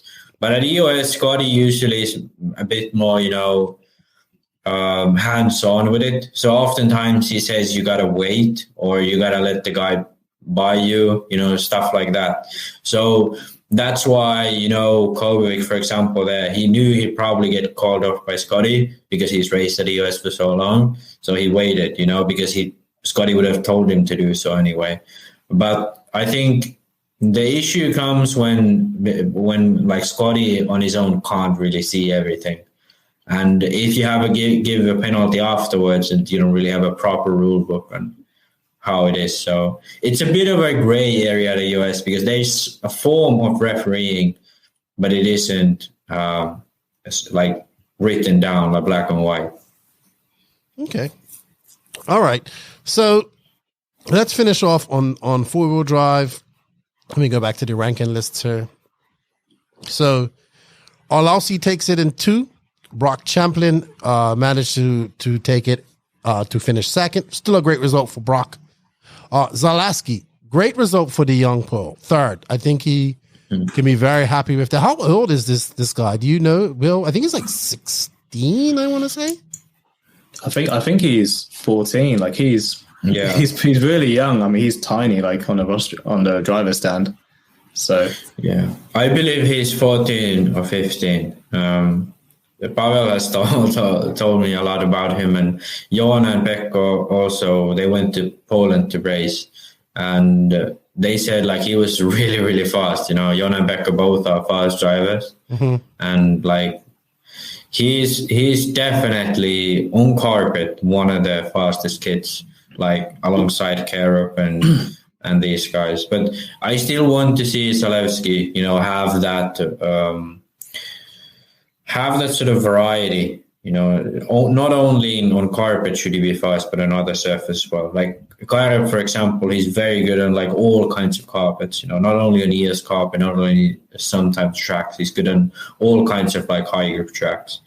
Kind of like I put Zalewski and the Hall brothers a little bit to, you know, the same box where they are fast, you know, Hall brothers in UK and then on carpet, obviously. Zalewski in, you know, Poland and on carpet, but they don't have that sort of wide, you know, range. They're still young, though. I think Tom is like, what, 16, for sure. 17? Yeah. Oh, 100%. 18, maybe? I'm not bring them down. Right. But I'm saying, like, that's where... I think Corrupt's just maybe a little bit in front of them, I would say. Yeah, that's what I'm trying to do. That's the point I'm trying to make. Like, for example, Orlowski, he can race on any surface. You know, he's always going to be good. One of the top in the world on any surface. Like, to reach that level, that's what drivers like Zalewski and the Hall brothers have to improve on. And I think Kairup is closer. He's not there, obviously, yet, but he's closer than Zalewski and the Hall brothers. Okay. So, but this, I think it's amazing how, like, every time, like, someone like Orlowski starts to be, you know, it used to be Neumann. When he got, like, over 20, became to be like a normal name in top 10 scale. Then Orlowski came up. Joona Haatanen came up. You know, these guys.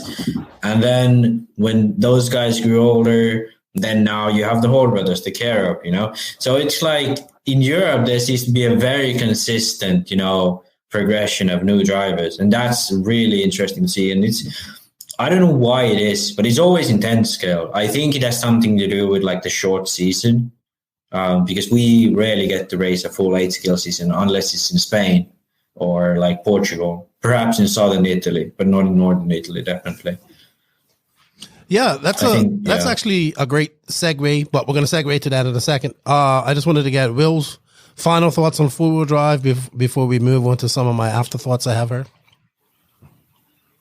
Yeah, I feel like four-wheel drive was kind of sort of what everyone was sort of expecting. Like Orlowski just sort of, I know those guys got a brand new car. They've done a lot of testing of it.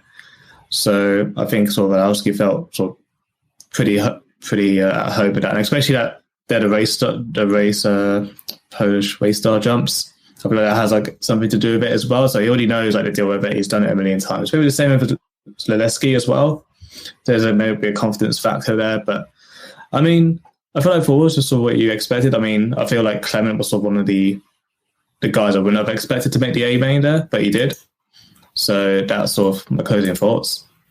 Yeah, I met Clement at the RCGP UK. Him and his dad. I wouldn't surprise. I'm surprised that he made it. I kind of expect him to be making these now. You know, he's probably next big talent coming out of France. There, 10 scale wise, maybe 8 scale wise too. You'll see. But you know, I think he's good enough, and he should be in the plethora of young talent that Europe has in the 10 scale program is utterly amazing. I mean, let's segue to that anyway. I mean, we got Tommy Hall, who I think is very impressive. You know, Bill, you know these guys a little bit more intimately. AE guy, AE is got you know, they got Karup, they still got Neil Craig who switched to hot race, by the way. I just saw that. Still got Neil Craig who can make these mains as well. They got not just make these mains. I mean, he could literally top 3 podium, probably win if everything falls right for him, I think. AE is very strong. Like like they have a very good youth team coming up. Because what are your thoughts on that? Like, what would you compare? What if you had to rank these young guys right now? I know Tommy Hall's UK. You know, in this, you know, you got to do it for the king now, not the queen. Where would you rank these guys? Yeah, I mean, like, I was going to start off with Tommy. Like, I know the guys pretty well, and I really think Tommy will be something. I mean, he showed obviously a lot of potential at the Euros, and the fact that he's going, like, he came to this EOS, which is a really competitive one, and he came to America. He was pretty competitive. Yeah, he came to America as well, and did he finish top 5? I think in 2-wheel. He made both mains in a stacked race. Yeah, and I feel like there's a lot of potential there for Tommy, and I think right now, I mean, hopefully, I know he's just finishing sort of high school, you could say. So I think he's trying to figure out what he wants to do. But I think like if he can just spend a year and just travel, I think he'll be right up there. Because at the moment, I know you probably won't like me to say this, but like I feel like Karup probably has, at least from that EOS, that tiny bit more speed. But I mean, I feel like Tommy's a really consistent driver. Like in the UK, he's one of those guys now where he'll just do 5 minutes and you don't have to worry about anything. But there's so many drivers out there that I don't want to say Corrupt does crash, but like I've seen Corrupt where he'll be ballistic, and then sometimes he'll have like a small bobble or a mistake that'll stop him. But I feel like Tommy, he's got that head space, and he can do that 5 minutes really clean. And obviously racing with guys like Lee and Neil in the UK, I feel like will just help him get that extra confidence because he knows how he can beat those guys. Yeah, Tommy, the way Tommy goes around the track for like, when you look at it for a 5-minute run, he reminds me a lot of like Neil, you know, like both are very calm, drive, like they just drive. There's no fuss about it, you know, from the UK, you know, there are drivers like, I think Lee is a bit more, you know, on and off, but Neil is sort of like, he just goes on track, he does what he does, and that's it, you know, like so calm about it. And I think Tommy has that similar quality. I have a question for you, though, Max and Will. Zaleski does 8 scale. Was at the Worlds. Corrupt at the Worlds does 8 scale. Clement does 8 scale, too.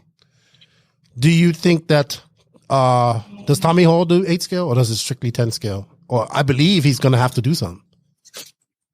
So he did actually do a year of 10 scale nationals last year before the year, 2021, where there wasn't any 10 scale nationals. Okay. So they were actually really competitive. They were into A mains basically straight away.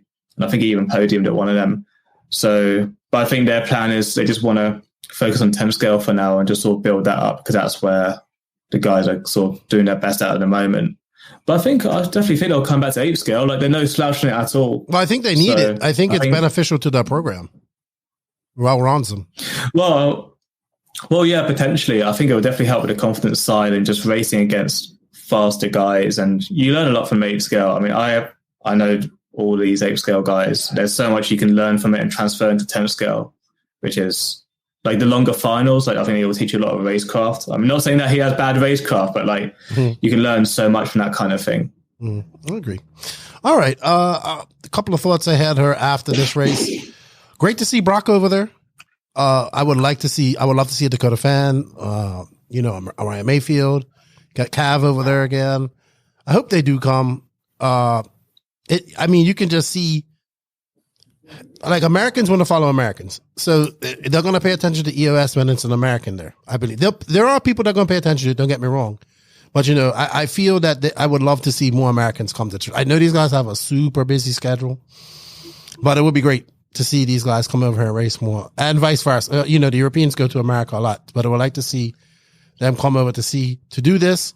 How great is it X-Ray is back at the EOS. How long did they stay out of this voluntarily? So we should see Bruno at the next EOS, hopefully. Yeah, I feel like it wasn't actually that long. I feel it was maybe a year or so. I don't know the ins and outs of what actually happened. From what I understand, there was like a situation that happened with the Reinhardt. Yeah, that's what happened. You could say it. You said it before. There's beef. So basically there's some sort of beef going on, but I think now like they're kind of trying to settle it down a bit. And they came back. I mean, it was great to see them because I do feel like they bring a really nice atmosphere to it, and especially having Matt like Bayer, Bruno, and Gottsel and stuff, and Martin Benitez, like it adds like to the field and it makes it more competitive. But obviously those guys they're really sound guys, to be honest, like off the track. They're really sound. So I hope they really come back into EOS and maybe ETS, because I feel like Bruno's kind of that benchmark in touring cars. So I feel like if he comes back to ETS, that's really going to push everyone again.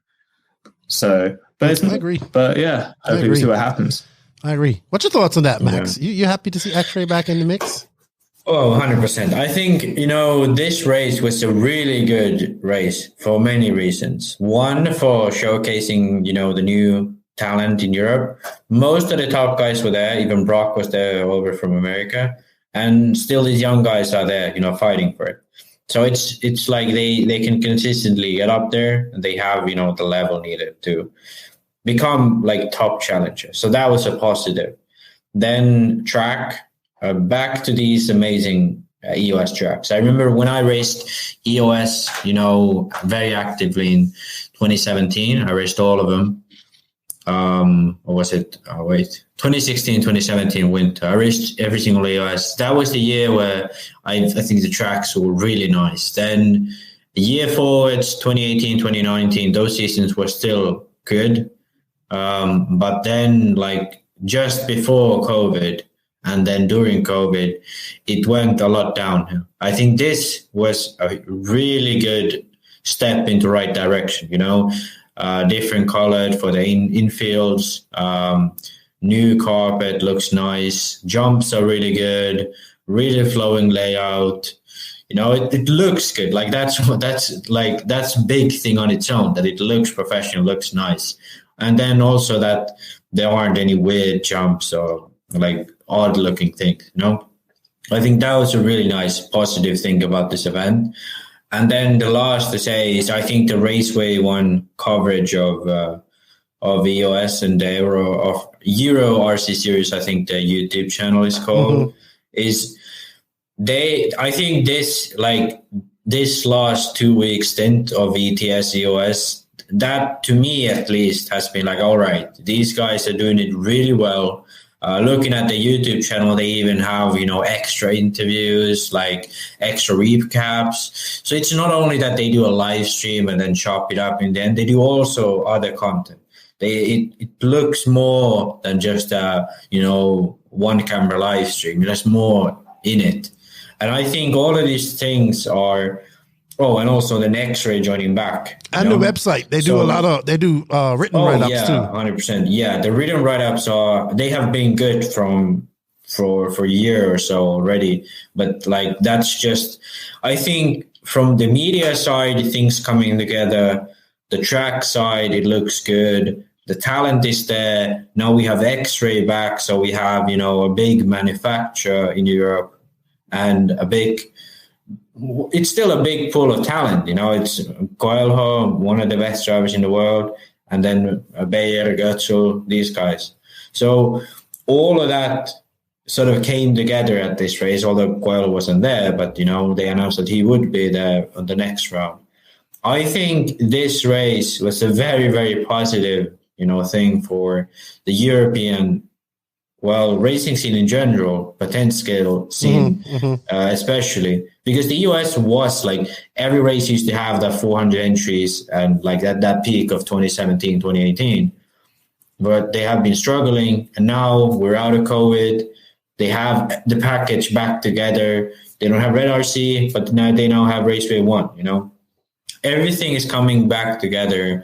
And I think this sort of a season ender was a really, really positive thing, and I hope they're going to have a really good next season. And I think they keep sort of this level up and perhaps even improve it if there is room. I would agree with you. It was really great coverage. When is the next one, Will? Where and when? They haven't announced. So I mean, I did hear like some rumors. I think what they're talking about doing is maybe having a race again in Germany, like sort of like in the later of this year, like sort of October, November. So I think it's going to be in Germany. But I mean, sort of adding to Max, like I really hope they build up the series and like sort of spread it around Europe again. So it seemed like this year was just sort of just in Germany a little bit, and even during the COVID year was sort of Germany, which to be honest, I get. But I did a full season in 2018, 2019, and it was so great. Like where you went to Poland, and then you went to like Czech Republic and then Slovakia and so on. It was just a really nice spread, and also like put it in great venues. Like they had it in like a massive motorsports event at one point in Poland. The way like to get RC out, like stuff like that is brilliant. Yeah. Like now it just feels like it's just the last few is just being sort of in sports halls and everything, which is fine. Like there's no problem. I mean Daun was amazing because it's like a resort as well, so you go out and drink after and whatever. But it would be great to go back to that, and as well like keep it strictly an indoor series. I feel like when they made it indoor and outdoor, like it clashes, especially when it goes outdoors, it clashes with a lot of like the summer events and nationals events that each countries have. Like I'm sure you guys in Finland have like a nationals, and the UK we have nationals, and France and so on. So I think like that EOS is kind of like great for bringing people together in the winter and having something really competitive where all of the top guys are there and sort of keeping everyone sharp during the winter. And then like obviously you have nationals, Europeans and worlds throughout the main months. Yeah, I think that was really good what Will said there. Like they have transfer from the winter series to, split winter and summer. I think and also like the sports hall thing, like when I raced EOS, there was a season where one race was in Poland at this huge motorsport festival or motorsport like event that I don't know what you call it, but like a big motorsport like fair.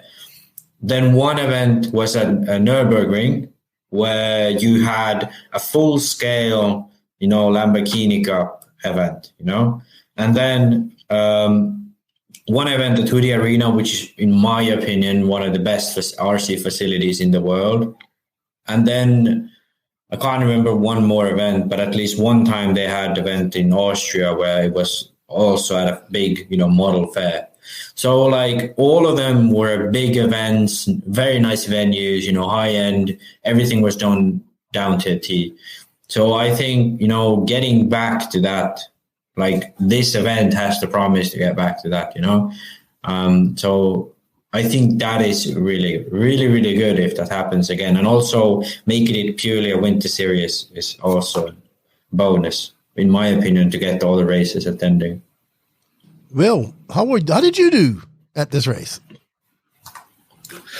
Yeah, not too bad. 2-wheel drive. I think I qualified like 23rd, and then I won the C main. So, previously I used to make C mains, but obviously everything's way more competitive now, and I haven't been racing the same just because of life and stuff. But I was happy that pace was there, so with it, I'll take it. 4-wheel drive. Came home the winner. Exactly, came home the winner, brought home the bacon, so can't complain. And then 4-wheel drive was a little bit meh. 4-wheel drive isn't really my strong suit, so it was like some only E main. Like really struggled with qualifying, just me, like nothing with the car, just me, that's all. And then I actually did a stadium truck because I knew the days would be so long, so I thought like I'll get a stadium truck and just do it. So finished 6th in EA with that. So, and I've never done a stadium truck before, just to clarify. So that was just going to flex with that there. There you go. You made the A. You got 6. Did you have triple A mains too? Yeah, with a 3rd and A3. Yeah, so I actually got a little bit of a light because I made the A main in that. So I actually made 3rd in the last A main. So and then triple A mains as well. So got my money's worth, put it that way. Did you pay attention to stock at all? I just want to, I have 2 more questions, then we're going to wrap this up. Is stock like kind of how I see it in America? In America, stock is a separate class. It's a whole separate class. It's a whole separate entity. It makes a lot of money for that side of the industry. There are people that can be stock champions, and they should move up to mod, but they can stay in stock. Is stock at these races like that? Or is it like, hey, these kids do well in stock and they want to move up to mod? Or is it just a class, a separate class that people can go and race and be a part of? I personally think it's more of a hobby class in Europe at the moment. There were like a few guys like Mattis Benetton and like I think the owner of Rude Dog Sven, but like maybe also towards Mattis, like I don't want to sort of throw any like sticks at him, but like he's a quick mod guy, and I feel like he shouldn't be doing mod because I feel like at least in Europe, stock is more of it's like a hobby class. Like it's a class where you want to feel competitive if you're not, like these top guys, and I think that's fair enough.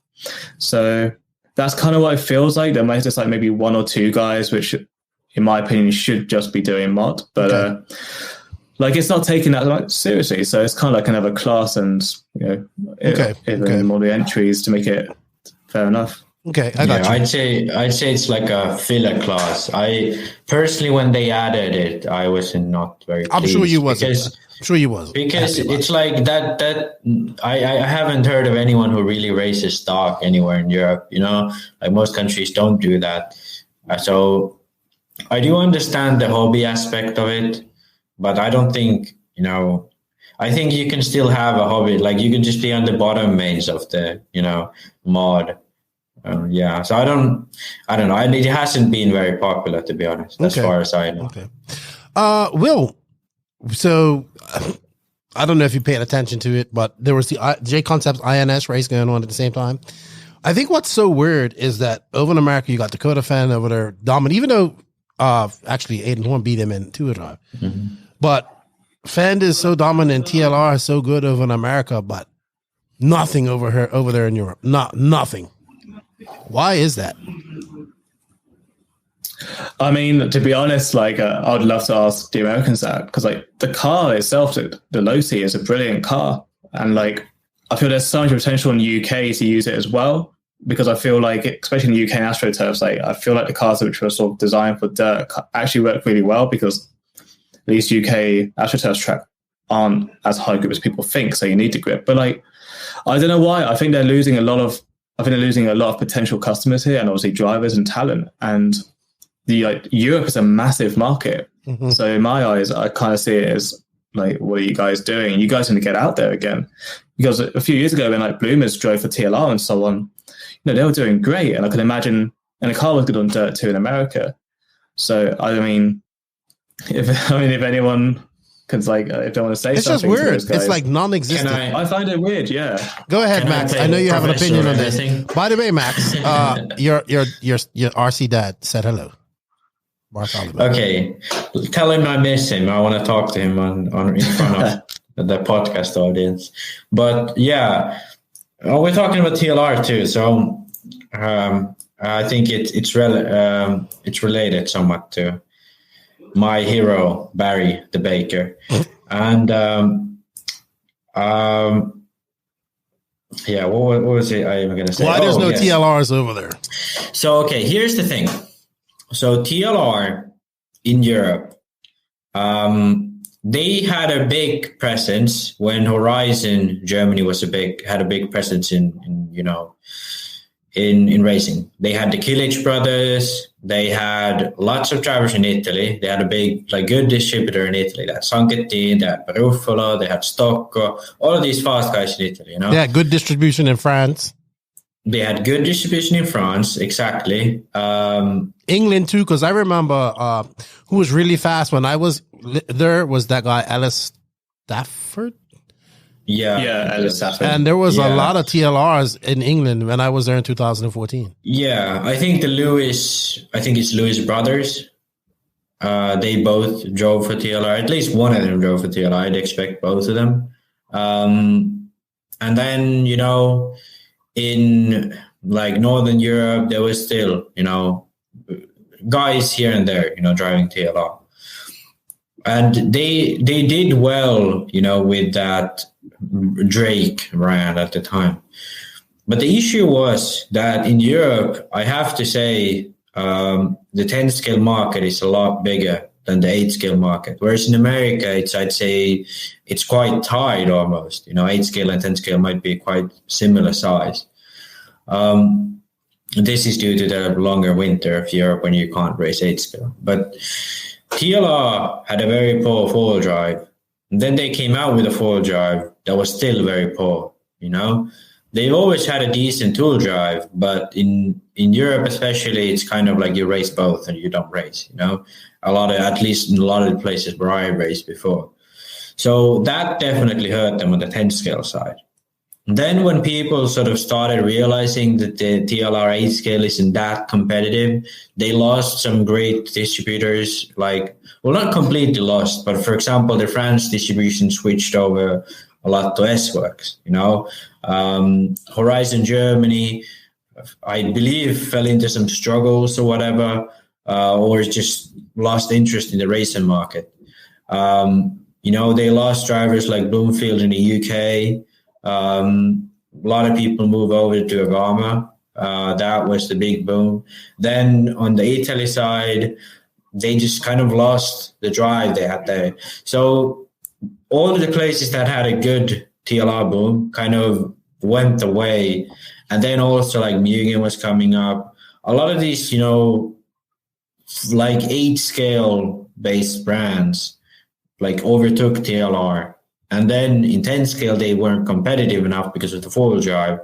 So in the end, kind of everything around TLR just died. No one wanted to distribute it because it wasn't it's much easier to sell an AE Or if you want to sell an European car, you can sell X-Ray or Schumacher, you know? So there's no reason to go into TLR at that point. Now they have the products, and I bet people will start selling TLR. They will get bigger in Europe.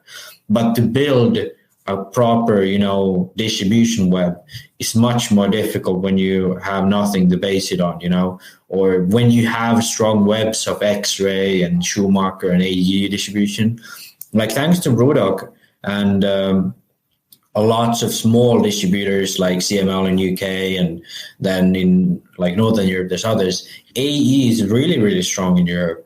X-Ray is obviously strong because it's a European brand, and Schumacher gets to be strong because we race on carpet, you know, and that's sort of the theme of Schumacher. So to try to invade that market is going to be really difficult. Yokomo did well for a while, thanks to, you know, Reinhardt, like Tony Reinhardt and stuff like that. So they had big presence. But when you lose that presence, it's much harder to build it. And right now, there's 3 big brands like Schumacher. Well, S-Works is kind of putting their way into the 10-scale market. But I think, you know, TLR has a much better chance to do it now. But overall, for the reasons I just presented, it's going to be really, really hard to build that up again. And I don't think it's going to happen very soon. Good. Fair enough. Thank you for coming to my lecture. Professor of everything. Will, what's next? What's next for you in your racing? I'm muted. I forgot. So Will, thank you, Professor of everything, Max.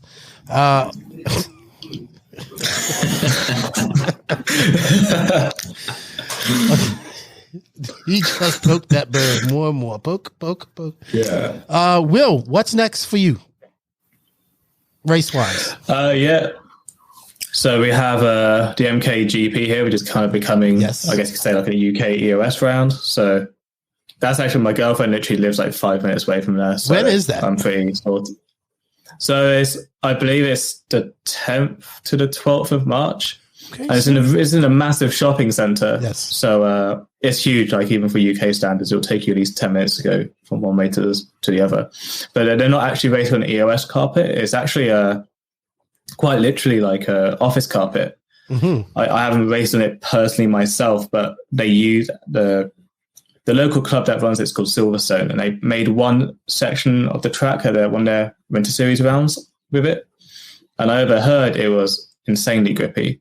Like, to the fact where they were just turning the wheel ever so slightly just to get through it. And obviously the rest of the track, you can use a lot more throw. So, yeah, I'll be there. UK Nationals, I'll be there. And I actually just got my spot for the Worlds in Arizona. So nice. I'm definitely going to be there, which I've always wanted to go to America and race because I feel like, you know, dirt's the real deal. So hopefully I'll see you there. I'm super excited for that. Yeah, definitely. Like, it'll be cool to regroup with you again because I haven't raced with you since. I won't be racing. God knows how long. But I'll be there. I'll see you anyway. We're gonna have you. I think we'll have to have you back on after the Milton Keynes race or whatever, if you want to. 100%. I think that has been like 100%. My favorite. That has been like my favorite, you know, UK 10 scale race for a long time. So kind of like Neo of 10 scale. So I want to hear your thoughts on it. No, I don't think I'll be able to make it over, but I'd wish I could. Got it. But yeah, no, of course, I'd love to come on because I feel like this carpet, if it works out, could be maybe the next thing. We'll have to see. So yeah, I'll be happy to come in and talk about it. Just show me a DM. Sweet. Well, Will, I thank you for your time. Max seems to have enjoyed geeking out over EOS with me. I think he just enjoys having another Europe. Well, you're not really European anymore because you guys left the European Union, but having another person from over that side of the pond on to talk about European racing. It's not just him. Yeah. You know? I mean, he's still European even though he's not in the Union. I mean, you know, Switzerland is Europe, but they are not in the Union. Sweet. It wasn't my idea, FYI. So, you know. It wasn't my idea. So. I'm upset they did it too. All right. Well, thank you for your time. Max, thank you. We're going to continue on, Max. We'll have fun at the MK GP. Thank you for your time. And it was great talking to you about EOS Daun. Yeah, no worries. Thank you so much for having me on. Sweet. Awesome. Say goodbye, Max. That's how it works. Oh, you were waiting for me. No, it was really fun. It was really fun having you here, and it's fun to have someone from Europe here. We usually have Americans, as our co-host, or then Joseph, which is like, I don't know what he would be, like an alien grade. It's nice to have another fellow European who knows. Yeah, we're gonna have to have you on her a little bit. Do you watch any of the 8-scale stuff, Will? Yeah, I always pay attention to it. I'm a good friends with like the Craddocks and all those guys. So, and obviously Hearts is one of my local tracks. So I always see the 8-scale guys there. So yeah, I pay attention to a lot, at least the UK and European scene, even the DNC, like the Nitro Blast and stuff like that. So sweet, cool. You need to give us the best scoops of the UK nationals. I heard there's lots of like drama within the series. So I want to hear all the best scoops. You got to go there and get them for us. Yeah, I definitely know. I've definitely heard some stories. So I'm sure. I can tell you probably who's involved in a lot of those stories. I'm not going to say his name, but I know who's involved in a lot of those stories. Yeah, I think we know. But yeah, I met him at the Wilds though. He is a very nice gentleman. I did meet him. His 2 sons are really fast. Did really well at the Worlds. All right. Thank you, Will. It was good chatting with you. Great catch up. We're going to have you back on her soon. I can see it. Max is probably going to be like, we need to have Will on there more often. I can see as soon as we get off of this. I can see it in his eyes. Yeah. No, it was good. And I like to talk about 10 scale, properly too. It's often, hard to get a grip of what's happening, but good coverage, having you here and all that, combined. Nice. Sweet. Thank you. We'll see you again, Will. See you later, Briefcase. Yeah, no worries. Just having me on. See you later, guys. Cool. Thank you, Will, for your time. It was fun chatting with you, catching up with you. RC is awesome. Another person that I met through RC many, many years ago on my travels, which happened because of RC. So you get it? Like, RC's been really good to my life. Yeah. Max, we got a small little rant, but we got to pay some bills and we got to say some thank yous to some of these companies that support us. So I want to say thank you to Sampedal USA. You've seen Sampedal batters on top of many podiums, including world championships from Bruno Coelho. For everyone that doesn't know, Sampedal is a private label brand of one of the largest RC producers in China. The cells in your current packs have probably been made by Sampedal themselves. Sampedal has 4S, 2S, and 1S batteries for your off-road and on-road racing needs. The place to buy Sampedal batteries is not Amazon. Sampedal race batteries are available in the USA and Canada at shop.sampadalusa.com. Dealer inquiries are welcome. And congratulations to Bruno Coelho, because he won this past weekend at the Snowbirds. Thank you to Sampedal USA. We will have Hefty on her to do a recap of the Snowbirds for next week. And, of course, our main sponsor and title sponsor, Invisible Speed. Make your speed visible with the book or the now online course. Get access to it. You have the online course. You have the on-road online course. You have the off-road online course going. And then soon to come is the Spanish online course. So thank you to Invisible Speed for that time. We're about to play their commercial. For everybody listening to an audio, this is the Invisible Speed commercial that does have no words whatsoever. Check them out. The links for that is in the written description of this podcast.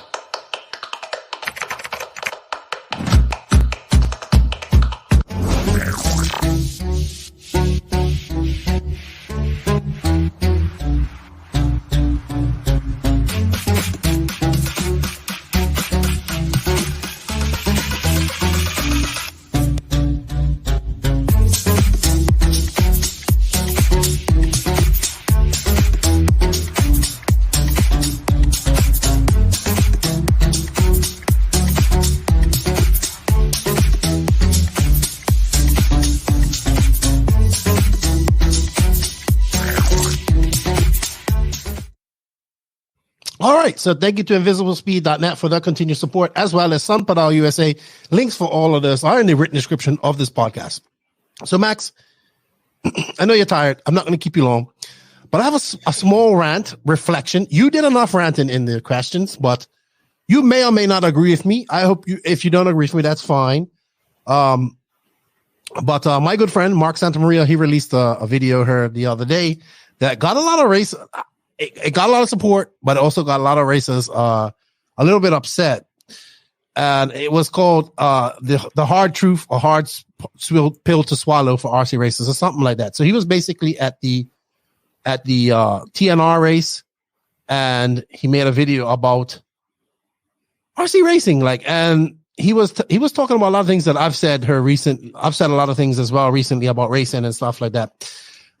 He told us how much bigger bashing is and all that type of stuff than the RC online and worldwide, which it is, and how minute RC racing is in the big scheme of things in the whole situation of RC. And he went on to say, like, you know, which I've said before, like, basically your results shouldn't.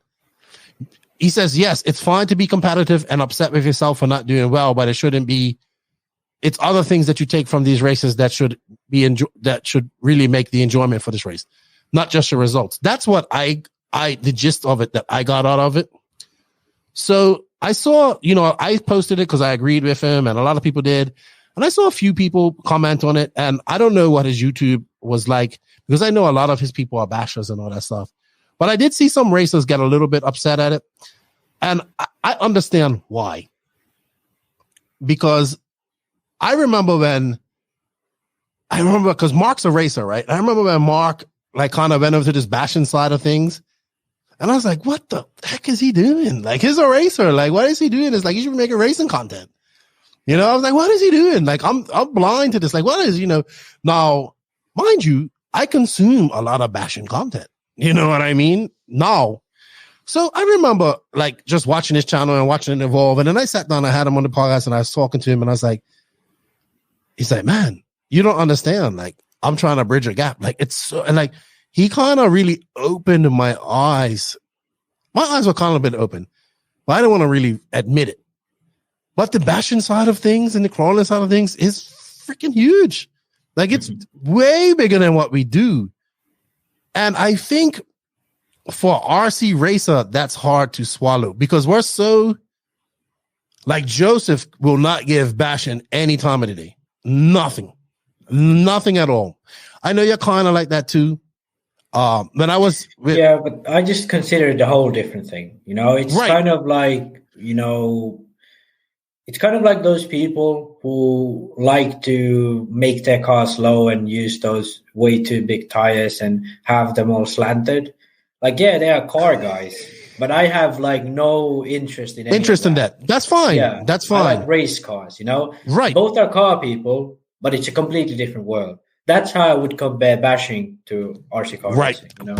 But we can get, like, I believe in that goal. We have a whole untouched market to try and get them to racing, right?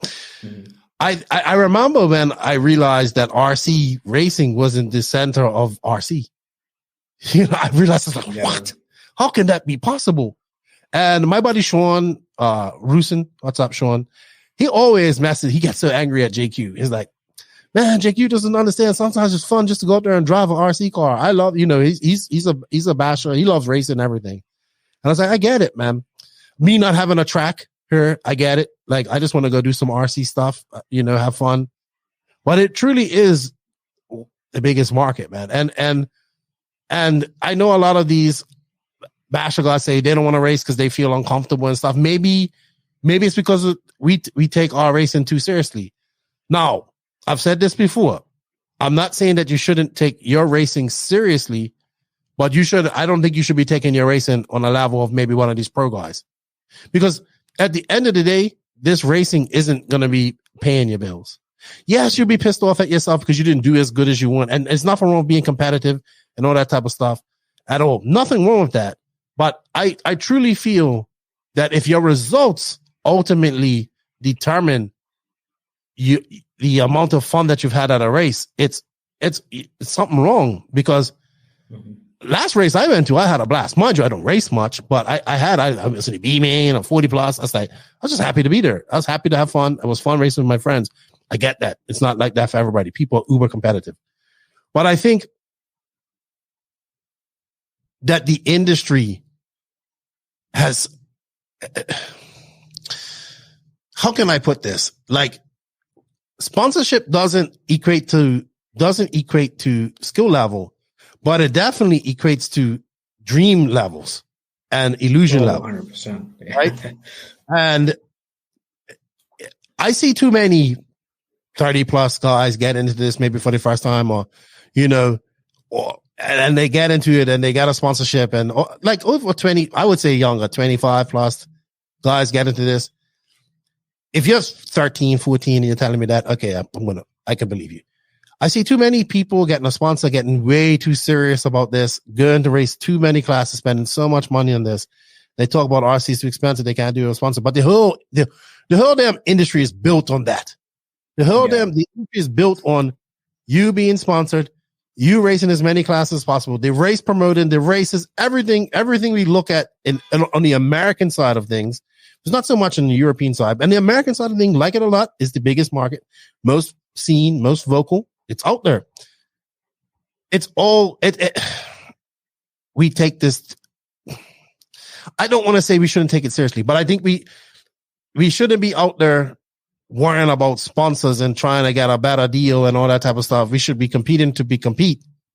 I think we need to comes back to my whole, we need the definitive line between pro and Joe, because it's those guys' job to understand. Like, people can say whatever I want, but if win in DNC and finish 10th at DNC, win in DNC, you get this much money, and finish 10th, you don't get that much money. You know what I mean? Or if you don't make the A, you probably don't get that much money at all. These guys, there's an elite. Look, here is the bottom line of RC. There is an elite group of professional racers in RC that are good enough to make a living at this. Not all of them make a great living. A lot of them have to do a lot of work, or they have to work behind the scenes. They have to do things. A lot of them are transitioning. I mean, Jared Tiba is a good example. He's doing his JTP, all that type of stuff. There aren't a plethora of young guys coming through the ranks and these guys are still winning. Like, you know what I mean? They're still beating these guys. It's very few people that do this for a living. Very, very few. Very few that make a great living at doing this.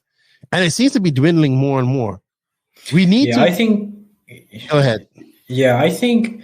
I mean, this has like kind of gone on a tangent to like a tangent. I'm getting back to it. Yeah, I'm getting back to it. But I think just to continue, like what you were saying, I think people sort of misunderstand the idea of how actual like professional sports work. Like people play football, yes, but they play it as a hobby. Some play it in games. They have, their team with a couple of friends that they go play every weekend with their buddies. Some go just on the field by themselves and kicking the goals. And then there's those who try their best, try to become a pro footballer.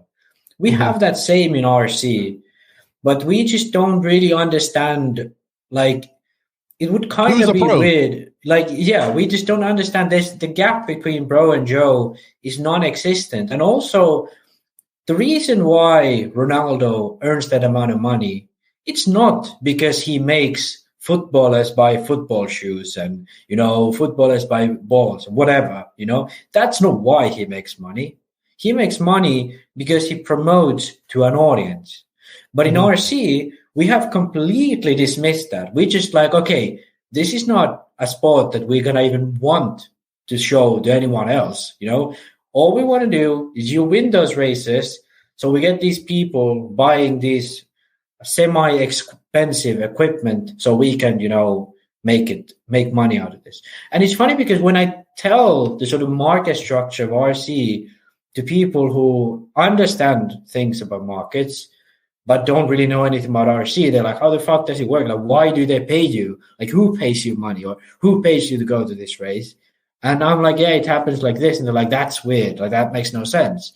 And obviously, it doesn't make sense. It's kind of like the sport of RC is kind of milk in itself, It's kind of eating its own hand all the time. And then at some point, it has to come to a point where it's not sustainable. Right. So I think the hard pill to swallow in all this is that realistically, Kevin Talbots, the RC Sparks, the Tomley RCs, that other guy, Raz Sharifin, who does the speed runs, the Mark Santamarias, to the outside world, they are the true superstars of RC. Mm-hmm. You know what I mean? They are, because they are the most, those guys, 100%. Kevin Talbot, RC Sparks, Tomley RC, and Mark Santamarias has 90, almost 100. Kevin Talbot's got like 1 million. He, 2 million almost. Yeah, and then RC Sparks. Right, RC Sparks has been doing, like, he was the OG guy. That's the guy. I consume so much of these guys' content. Now, for us racers, we may look at it and be like, oh, this is so, like, we don't like this. This is, you know, we're also geeking out on our racing thing. And then people were like, well, we spend so much money on RC racing. Yes, you do. But so do these people who go buy $1,000 X-Maxes without blinking an eye, you know? That's the reason why Traxxas is focused on them and not RC racers. Yeah. So it's a hard pill to swallow that we aren't the center of the RC universe. Yeah, but I think it's the best to understand, like, Adidas doesn't make money selling the highest high-end football shoe, the one that only those people who want to become a pro footballer buy. That's not where they make money. Adidas makes money selling the most basic football shoe there is, that all those people who go to kick the ball with their friends on the weekend. Adidas makes money off sneakers. That's where they make money. Okay, yeah. But if we're talking strictly from the sports side of things, yeah. But in RC, like, the business is completely separate. Like, you know, there's brands that do purely bashing and then brands that do purely racing.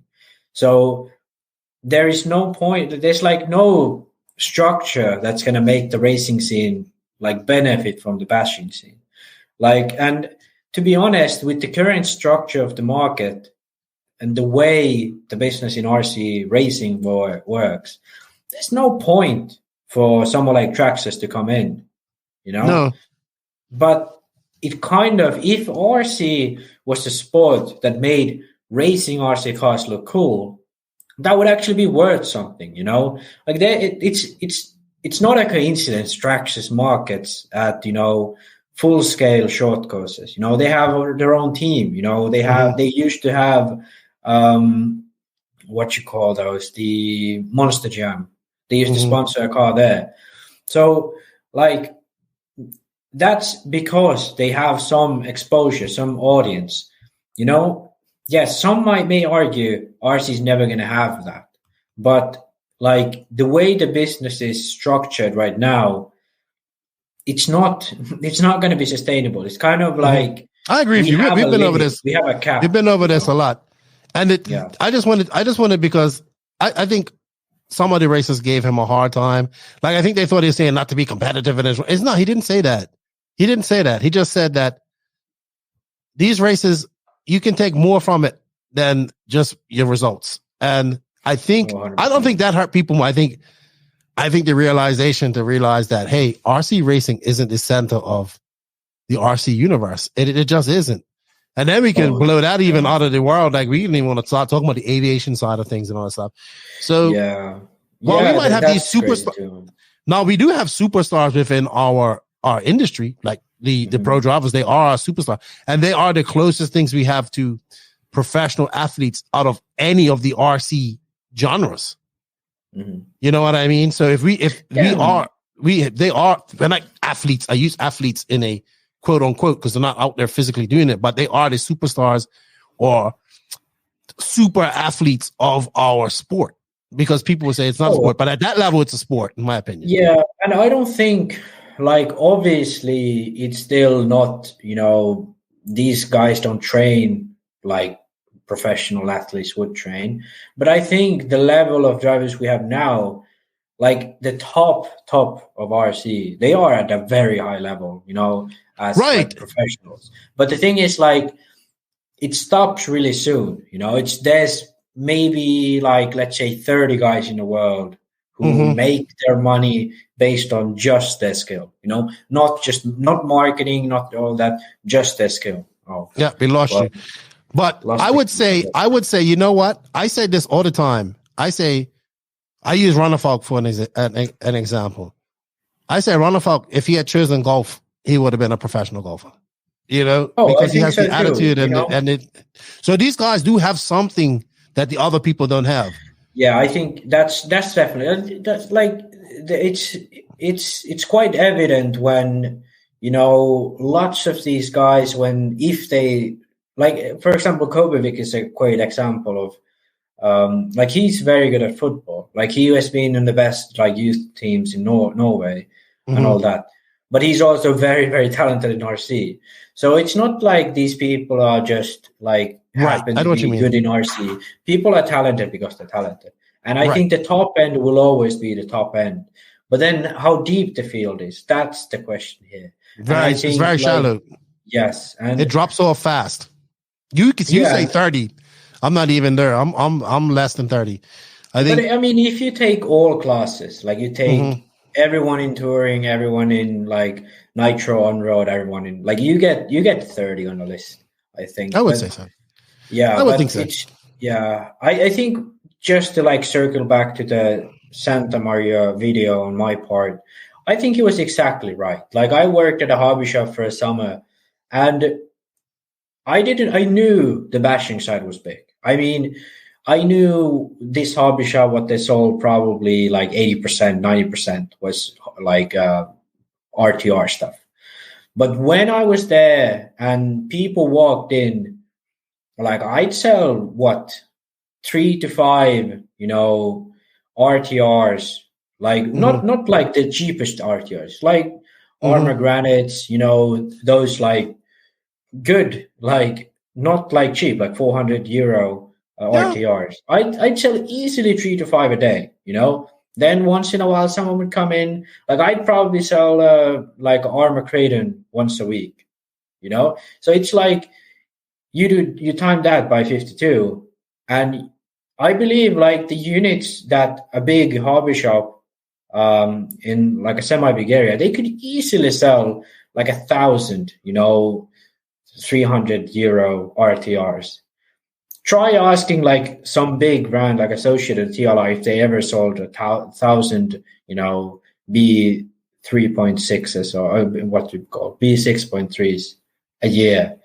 I doubt it that they sell 1,000. Really? I mean, not like maybe around the world. Yes. Okay.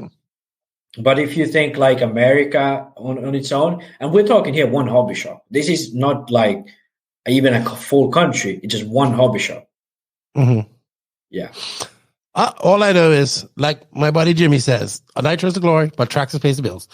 Mark Santeria, great video. Keep up the good work, man. It's a hard pill to swallow, and I understand how racers felt because I felt the same way. And I figured out that bashing was much bigger than RC racing.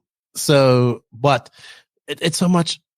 A lot of that has been social media, YouTube, and just people just like to go out there and have fun, And we do have to tap into that somehow. We do have to do more welcome towards that. All right, Max. I think that's it. I think that's it for today. We're gonna call it a day. Yeah. Not a long podcast.